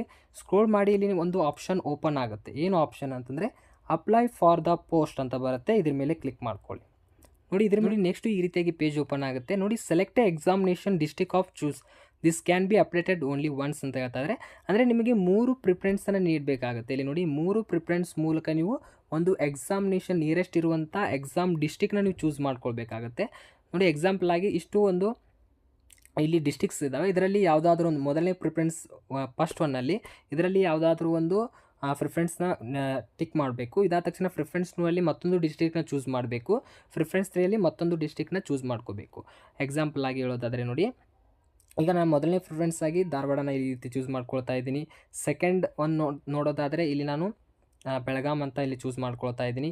ಥರ್ಡ್ ನೋಡೋದಾದರೆ ನಾನು ಇಲ್ಲಿ ಮತ್ತೊಂದು ಬಳ್ಳಾರಿ ಆಗಿರ್ಬೋದು. ಸಾಕಷ್ಟು ಇಲ್ಲಿ ಡಿಸ್ಟ್ರಿಕ್ಟ್ ಇರುತ್ತೆ. ನಿಮ್ಮದು ಯಾವುದು ನಿಯರೆಸ್ಟ್ ಆಗಿರುತ್ತಲ್ಲ ಆ ಒಂದು ಡಿಸ್ಟ್ರಿಕ್ಟ್ನ ಈ ರೀತಿಯಾಗಿ 3 ಪ್ರಿಫರೆನ್ಸನ್ನು ನೀಡ್ಕೋಬೋದು. ಇಷ್ಟು ನೀಡ್ಕೊಂಡು ಸೇವ್ ಎಕ್ಸಾಮಿನೇಷನ್ ಡಿಸ್ಟ್ರಿಕ್ಟ್ ಅಂತ ಇರುತ್ತೆ, ಸೇವ್ ಮಾಡ್ಕೊಳ್ಳಿ. Do you want to continue by selecting above districts once updated changes are not entered ಅಂತ ಹೇಳ್ತಾಯಿದ್ರೆ, ಅಂದರೆ ಏನು ಪ್ರಿಫರೆನ್ಸ್ ಕೊಟ್ಟಿದ್ದೀರಲ್ಲ ಇದು ಒಂದೇ ಸಲ ನೀವು ಕೊಡ್ಬೋದು, ಇನ್ನೊಮ್ಮೆ ಯಾವುದೇ ರೀತಿ ಕೊಡಲು ಅವಕಾಶ ಇಲ್ಲ ಅಂತ ಹೇಳ್ತಾ ಇದ್ದಾರೆ. ಎಸ್ ಅಂತ ಕ್ಲಿಕ್ ಮಾಡ್ಕೊಳ್ಳಿ. ಎಸ್ ಅಂತ ಕ್ಲಿಕ್ ಮಾಡಿದ ತಕ್ಷಣ examination district choose is a complete ಬರುತ್ತೆ. ಓಕೆ ಮೇಲೆ ಕ್ಲಿಕ್ ಮಾಡ್ಕೊಳ್ಳಿ. ಓಕೆ ಮೇಲೆ ಕ್ಲಿಕ್ ಮಾಡಿದ ತಕ್ಷಣ ನೆಕ್ಸ್ಟು ಸ್ಕ್ರೋಲ್ ಮಾಡ್ಕೊಳ್ಳಿ. ಹುದ್ದೆಗಳಿಗೆ ಅರ್ಜಿ ಸಲ್ಲಿಸಿ ಅಪ್ಲೈ ಫಾರ್ ದ ಪೋಸ್ಟ್, ಇಲ್ಲಿ ನಿಮಗೆ ಇಂಪಾರ್ಟೆಂಟ್ ಆಗಿರುತ್ತೆ. ಈಗಾಗಲೇ ನೀವು ಏನು ಒಂದು ಎಜುಕೇಷನ್ ಕ್ವಾಲಿಫಿಕೇಷನ್ ನೀಡಿರ್ತಿರಲ್ಲ, ಅದಕ್ಕೆ ತಕ್ಕಂಗೆ ಪೋಸ್ಟ್ಗಳು ಇಲ್ಲಿ ಓಪನ್ ಇರುತ್ತೆ. ನೀವು ಯಾವ ಒಂದು ಪೋಸ್ಟ್ಗೆ ಅಪ್ಲೈಯನ್ನು ಮಾಡ್ತಿರಲ್ಲ ಆ ಒಂದು ಬಾಕ್ಸ್ನ ಕ್ಲಿಕ್ ಮಾಡ್ಕೊಂಡು ಇಲ್ಲಿ ಅಪ್ಲೈ ಮಾಡ್ಬೋದು. ಅದೊಂದು. ಇನ್ನೊಂದು ಏನಂದರೆ ಇಲ್ಲಿ ನೀವು ಮಲ್ಟಿಪಲ್ ಪೋಸ್ಟ್ಗೂ ಅಪ್ಲೈ ಮಾಡ್ಬೋದು. ಒಂದು ಪೋಸ್ಟ್ ಅಪ್ಲೈ ಮಾಡಿದರೆ ನಿಮಗೆ ಏನು ಒಂದು ಪರೀಕ್ಷಾ ಶುಲ್ಕವನ್ನು ನಿಗದಿ ಮಾಡಿದ್ದಾರೆ. ಈಗ ನೀವು ಮಲ್ಟಿಪಲ್ ಪೋಸ್ಟ್ ಇನ್ನೊಂದು 2ನೇ ಪೋಸ್ಟ್ಗೆ ಅಪ್ಲೈ ಮಾಡ್ತಾಯಿದ್ರೆ 100 ರೂಪೀಸ್ ನಿಮಗೆ ಪರೀಕ್ಷಾ ಶುಲ್ಕವನ್ನು ಆ್ಯಡ್ ಮಾಡಲಾಗುತ್ತೆ. ಅಂದರೆ ನೀವು 3 ಪೋಸ್ಟ್ಗೆ ಅಪ್ಲೈ ಮಾಡಿದರೆ, ಈಗ ಎಕ್ಸಾಂಪಲ್ ಆಗಿ ಹೇಳೋದಾದರೆ ಜನರಲ್ ಮೆರಿಟ್ಗೆ 750 ರೂಪೀಸ್ ಇದೆ. ಒಂದೇ ಪೋಸ್ಟ್ಗೆ ಹಾಕಿದರೆ 750 ರೂಪೀಸ್ ಇರುತ್ತೆ. ಏನಾದರೂ ನೀವು 3 ಪೋಸ್ಟ್ಗೆ ಹಾಕಿದರೆ 200 ರೂಪೀಸ್ ಎಕ್ಸ್ಟ್ರಾ ಆಗುತ್ತೆ, ನಿಮಗೆ 950 ರೂಪೀಸ್ ಆಗುತ್ತೆ. ನೀವು ಹೆಚ್ಚುವರಿಯಾಗಿ ಏನು ಒಂದು ಪೋಸ್ಟನ್ನು ಆಯ್ಕೆ ಮಾಡ್ತಿರಲ್ಲ ಅದಕ್ಕೆ 100 ರೂಪೀಸ್ ಆ್ಯಡ್ ಆಗ್ತಾ ಹೋಗುತ್ತೆ. ನಿಮಗೆ ಇಲ್ಲಿ ಯಾವ ಪೋಸ್ಟ್ಗೆ ನೀವು ಅಪ್ಲೈ ಮಾಡಬೇಕಂತೀರಾ, ಯಾವ ಒಂದು ಡಿಪಾರ್ಟ್ಮೆಂಟ್ನಲ್ಲಿ ಮಾಡ್ತೀರಾ ಅಂತೆಲ್ಲ ಇಲ್ಲಿ ನೀವು ಚೂಸ್ ಮಾಡ್ಕೊಳ್ಳಿ. ಮೊದಲನೇದಾಗಿ ನೀವು ಯಾವ್ಯಾವ ಪೋಸ್ಟ್ಗೆ ಹಾಕ್ತೀನಿ ಅಂತೀರಲ್ಲ ಅದನ್ನಲ್ಲಿ ಚೂಸ್ ಮಾಡ್ಕೊಳ್ಳಿ. ಸಾಕಷ್ಟು ಪೋಸ್ಟ್ಗಳಿದ್ದಾವೆ, SD ಆಗಿರ್ಬೋದು, FD ಆಗಿರ್ಬೋದು ಇಲ್ಲಿದೆ. ನೀವು ಇದನ್ನು ಚೂಸ್ ಮಾಡ್ಕೊಳ್ಳಿ. ಆದ ತಕ್ಷಣ ನೆಕ್ಸ್ಟ್ ಪ್ರೊಸೆಸ್ ಹೆಂಗಿದೆ ಅಂತ ತಿಳಿಸ್ತೀನಿ. ನಾನು ಇಲ್ಲಿ ಚೂಸ್ ಮಾಡಿದ್ದೀನಿ. ಚೂಸ್ ಮಾಡಿದ ತಕ್ಷಣ ಇಲ್ಲಿ ಕ್ಯಾಲ್ಕುಲೇಟೆಡ್ ಅಮೌಂಟ್ ಅಂತ ಒಂದು ಆಪ್ಷನ್ ಇದೆ. ಈ ಒಂದು ಆಪ್ಷನ್ ಮೇಲೆ ಕ್ಲಿಕ್ ಮಾಡ್ಕೊಳ್ಳಿ. ನೋಡಿ, ಕ್ಯಾಲ್ಕುಲೇಟ್ ಅಮೌಂಟ್ ಅಂತ ಈ ಆಪ್ಷನ್ ಮೇಲೆ ಕ್ಲಿಕ್ ಮಾಡಿದ್ರೆ ನೋಡಿ ಟೋಟಲ್ ಆಗಿ ಎಷ್ಟು ಅಮೌಂಟ್ ಇಲ್ಲಿ ಶೋ ಆಗುತ್ತೆ. ನಾನು ST ಕ್ಯಾಟಗರಿ ಇರೋದ್ರಿಂದ 500 ರೂಪೀಸ್ ಇದೆ. ಇಲ್ಲಿ ನೋಡಿ ನಿಮಗೆ ಕೆಳಗೆ ಎಲ್ಲ ಇನ್ಫಾರ್ಮೇಷನ್ ಅವರು ಮಾಹಿತಿ ಕೊಡ್ತಾರೆ. ನೋಡಿ ನಾನು ಈ ಪೋಸ್ಟ್ಗಳಿಗೆ ಏನು ಚೂಸ್ ಮಾಡಿದ್ದೀನಲ್ಲ, ಒಂದು ಪೋಸ್ಟ್ಗೆ 500 ರೂಪೀಸ್ ಇರುತ್ತೆ. ಸೆಕೆಂಡ್ ಒನ್ ಏನು ಪೋಸ್ಟ್ ನೀವು ಹೆಚ್ಚುವರಿಯಾಗಿ ಚೂಸ್ ಮಾಡ್ತಿರಲ್ಲ ಅದಕ್ಕೆ 100 ರೂಪೀಸ್ ಈ ರೀತಿಯಾಗಿ ಅಮೌಂಟ್ನ ಇವರು ತುಂಬಿಸ್ಕೊಳ್ತಾರೆ. ಈ ರೀತಿಯಾಗಿರುತ್ತೆ. ಇಷ್ಟು ಡೀಟೇಲ್ಸನ್ನು ಇಟ್ಕೊಂಡು ನೆಕ್ಸ್ಟ್ ನೀವು ಇಲ್ಲಿ ಪ್ರೊಸೀಡ್ ಫಾರ್ ದ ಪೇಮೆಂಟ್ ಅಂತ ಒಂದು ಆಪ್ಷನ್ ಇರುತ್ತೆ. ಇದ್ರ ಮೇಲೆ ಕ್ಲಿಕ್ ಮಾಡ್ಕೊಂಡು ಪೇಮೆಂಟ್ ಆದಮೇಲೆ ನಿಮ್ಮದು ಅಪ್ಲಿಕೇಶನ್ ಫೈನಲ್ ಆಗುತ್ತೆ. ನೋಡಿ, ನೀವು ಎಷ್ಟು ಬೇಕಾದರೂ ಇಲ್ಲಿ ಮಲ್ಟಿಪಲ್ ಪೋಸ್ಟ್ಗಳಿಗೆ ನೀವು ಹೆಚ್ಚುವರಿಯಾಗಿ ಅಪ್ಲೈ ಮಾಡ್ಕೋಬೋದು. ಯಾವ ಪೋಸ್ಟ್ಗೆ ಅಪ್ಲಿಕೇಬಲ್ ಆಗ್ತಾಯಿದೆ ಅಪ್ಲೈ ಮಾಡ್ಕೊಳ್ಳಿ. ನಾನು 2 ಪೋಸ್ಟ್ಗೆ ಇಲ್ಲಿ ಆಗ್ತಾ ನೆಕ್ಸ್ಟ್ ಪ್ರೊಸೀಡ್ ಅಂತ ಕ್ಲಿಕ್ ಮಾಡ್ಕೊಳ್ತಾ ಇದ್ದೀನಿ. ಪ್ರೊಸೀಡ್ ಫಾರ್ ದ ಪೇಮೆಂಟ್ ಅಂತ ಆಪ್ಷನ್ ಇದೆ, ಇದ್ರ ಮೇಲೆ ಕ್ಲಿಕ್ ಮಾಡ್ಕೊಳ್ಳಿ. ನೋಡಿ, ಇದ್ರ ಮೇಲೆ ಕ್ಲಿಕ್ ಮಾಡಿದ ತಕ್ಷಣ ನೆಕ್ಸ್ಟ್ ಯಾವ ರೀತಿ ಆಪ್ಷನ್ ಬರುತ್ತೆ ಅಂತ ನೋಡ್ಕೊಳ್ಳೋಣ. ನೋಡಿ, ಈ ನೆಕ್ಸ್ಟು ಈ ರೀತಿಯಾಗಿ ಆಪ್ಷನ್ ಬಂದಿದೆ. ಇಲ್ಲಿ ನೀವು ನಿಮ್ಮ ಒಂದು ಪೇಮೆಂಟ್ ಮಾಡಬೇಕಾಗತ್ತೆ. ಇಲ್ಲಿ ನಿಮಗೆ UPI ಮೂಲಕ ಅಂದರೆ ನಿಮಗೆ ಫೋನ್ಪೇ ಆಗಿರ್ಬೋದು, ಪೇಟಿಎಮ್ ಇದ್ರೂ ಹಾಕ್ಕೊಳ್ಬೋದು, ಅಥವಾ ಡೆಬಿಟ್ ಕಾರ್ಡ್ ಆಗಿರ್ಬೋದು, ಕ್ರೆಡಿಟ್ ಕಾರ್ಡ್ ಇದ್ರೂ ಪೇ ಮಾಡ್ಬೋದು. ಆದಷ್ಟು UPI ಇರುತ್ತೆ. ಇಲ್ಲಿ UPI ಅಂತ ಒಂದು ಆಪ್ಷನ್ ಇದೆ ನೋಡಿ, ಇಲ್ಲಿ UPI ಅಂತ ಒಂದು ಆಪ್ಷನ್ ಇದೆಯಲ್ಲ, ಈ ಒಂದು ಆಪ್ಷನ್ನ ಚೂಸ್ ಮಾಡ್ಕೊಂಡು ನೀವು ಪೇಮೆಂಟ್ನ ಮಾಡ್ಕೊಳ್ಳಿ. ಈಸಿ ಇರುತ್ತೆ. ಇದಾದ ತಕ್ಷಣ ನೆಕ್ಸ್ಟ್ ಇಲ್ಲಿ ನಿಮಗೆ ಫೋನ್ಪೇ ಅಂತ ಒಂದು ಆಪ್ಷನ್ ಇರುತ್ತೆ. ಈ ಒಂದು ಫೋನ್ಪೇ ಮೇಲೆ ಕ್ಲಿಕ್ ಮಾಡ್ಕೊಳ್ಳಿ. ಕ್ಲಿಕ್ ಮಾಡಿದ ತಕ್ಷಣ ಪ್ರೊಸೆಸಿಂಗ್ ಯುವರ್ ಪೇಮೆಂಟ್ ಅಂತ ಬರುತ್ತೆ. ನೋಡಿ, ಆಟೋಮೆಟಿಕ್ಕಾಗಿ ನಿಮಗೆ ಪೇಟಿಎಮ್ ಆ್ಯಪ್ ಓಪನ್ ಆಗುತ್ತೆ. ಈ ರೀತಿಯಾಗಿ ಪೇಟಿಎಮ್ ಆ್ಯಪ್ ಓಪನ್ ಆದ ತಕ್ಷಣ ನೋಡಿ ಪೇಮೆಂಟ್ನ ಕಂಪ್ಲೀಟ್ ಮಾಡ್ಕೊಳ್ಳಿ. ಅಲ್ಲಿ ಫೋನ್ಪೇ ಓಪನ್ ಆಗುತ್ತೆ ನಿಮ್ಮದು ಆ್ಯಪ್ ಡೈರೆಕ್ಟಾಗಿ. ಗೂಗಲ್ ಪೇ ಚೂಸ್ ಮಾಡಿ ಗೂಗಲ್ ಬರುತ್ತೆ. ಪೇಮೆಂಟ್ ಆದ ತಕ್ಷಣ ನಿಮಗೆ ನೆಕ್ಸ್ಟು ಎಲ್ಲ ಪೇಮೆಂಟ್ ಕಂಪ್ಲೀಟ್ ಆದಾಗ ಪ್ರಿಂಟ್ ಅಂತ ಆಪ್ಷನ್ ಬರುತ್ತೆ. ಪ್ರಿಂಟ್ ಅಂತ ಆಪ್ಷನ್ ಆದ ತಕ್ಷಣ ನಿಮ್ಮ ಒಂದು ಕೊನೆಯ ಒಂದು ಫೈನಲ್ ಪ್ರಿಂಟೌಟ್ನ ಈ ರೀತಿಯಾಗಿ ನೀವು ಡೌನ್ಲೋಡನ್ನು ಮಾಡ್ಕೋಬೋದು, ಪ್ರಿಂಟೌಟ್ನ ತೆಗೆದುಕೊಳ್ಬೋದು. ಈ ರೀತಿಯಾಗಿ ಡೌನ್ಲೋಡನ್ನು ಮಾಡ್ಕೊಳ್ಳಿ. ಈ ಒಂದು KLಲ್ಲಿ ಇರುವಂಥ ವೇರಿಯಸ್ ಪೋಸ್ಟ್ಗಳಿಗೆ ಈ ರೀತಿಯಾಗಿ ಅಪ್ಲಿಕೇಶನ್ನ ಫಿಲ್ ಮಾಡೋದಿರುತ್ತೆ. ಈ ರೀತಿಯಾಗಿ ಅಪ್ಲೈಯನ್ನು ಮಾಡ್ಕೊಳ್ಳಿ. ಏನಾದರೂ ಈ ಒಂದು ವಿಡಿಯೋದಲ್ಲಿ ಡೌಟ್ಸ್ ಇದೆ ಆದಷ್ಟು ಕಮೆಂಟ್ ಸೆಕ್ಷನಲ್ಲಿ ಕಮೆಂಟ್ ಮಾಡಿ. ಟೆಲಿಗ್ರಾಮ್ ಗ್ರೂಪ್ ಯಾರು ಜಾಯ್ನ್ ಆಗಿಲ್ಲ ನೋಡಿ, ಆದಷ್ಟು ಅಲ್ಲಿ ಜಾಯ್ನ್ ಆಗಿ. ನಾನು ಈ ವಿಡಿಯೋ ಲೆಂತ್ ಆಗಿದೆ, ಯಾಕಂದರೆ ನಿಮಗೆ ಪ್ರತಿಯೊಂದೂ ಮಾಹಿತಿ ತಿಳಿಸ್ತಾ ಇದ್ದೀನಲ್ಲ, ಆ ಒಂದು ರೀಸನ್ಗಾಗಿ ವಿಡಿಯೋ ಲೆಂತ್ ಆಗಿದೆ. ಬಟ್ ನಿಮಗೆ ಇದನ್ನು ಕರೆಕ್ಟಾಗಿ ಅಪ್ಲಿಕೇಶನ್ ಫಾರ್ಮ್ನ ಸಬ್ಮಿಟ್ ಮಾಡೋದ್ರಿಂದ ಈ ವಿಡಿಯೋ ಲೆಂತ್ ಆಗಿದೆ. ನಿಮಗೆ ಇಲ್ಲಿ ಯಾವುದೇ ರೀತಿ ಎಡಿಟ್ ಆಪ್ಷನ್ ಇರೋದಿಲ್ಲ, ಅದಕ್ಕೆ ನಾನು ಪ್ರತಿಯೊಂದನ್ನು ಕರೆಕ್ಟಾಗಿ ಸ್ಲೋ ಆಗಿ ಮಾಹಿತಿ ಕೊಟ್ಟಿದ್ದೀನಿ. ಇನ್ನೂ ಏನಾದರೂ ಡೌಟ್ಸ್ ಇದೆ ಆದಷ್ಟು ಕಮೆಂಟ್ ಸೆಕ್ಷನಲ್ಲಿ ಕಮೆಂಟ್ ಮಾಡಿ. ಮತ್ತು ಈ ವಿಡಿಯೋ ಇಷ್ಟ ಆದರೆ ಆದಷ್ಟು ನಿಮ್ಮ ಫ್ರೆಂಡ್ಸ್ಗಳಿಗೆ ಶೇರ್ ಮಾಡಿ ಅಂತ ಹೇಳ್ತಾ, ಈ ವಿಡಿಯೋ ಇಷ್ಟ ಆದರೆ ಲೈಕ್ ಮಾಡಿ, ಶೇರ್ ಮಾಡಿ. ಮತ್ತು ಮುಂದಿನ ಒಂದು ವಿಡಿಯೋದಲ್ಲಿ ಸಿಗೋಣ. ಅಲ್ಲಿವರೆಗೂ ನಮಸ್ಕಾರಗಳು.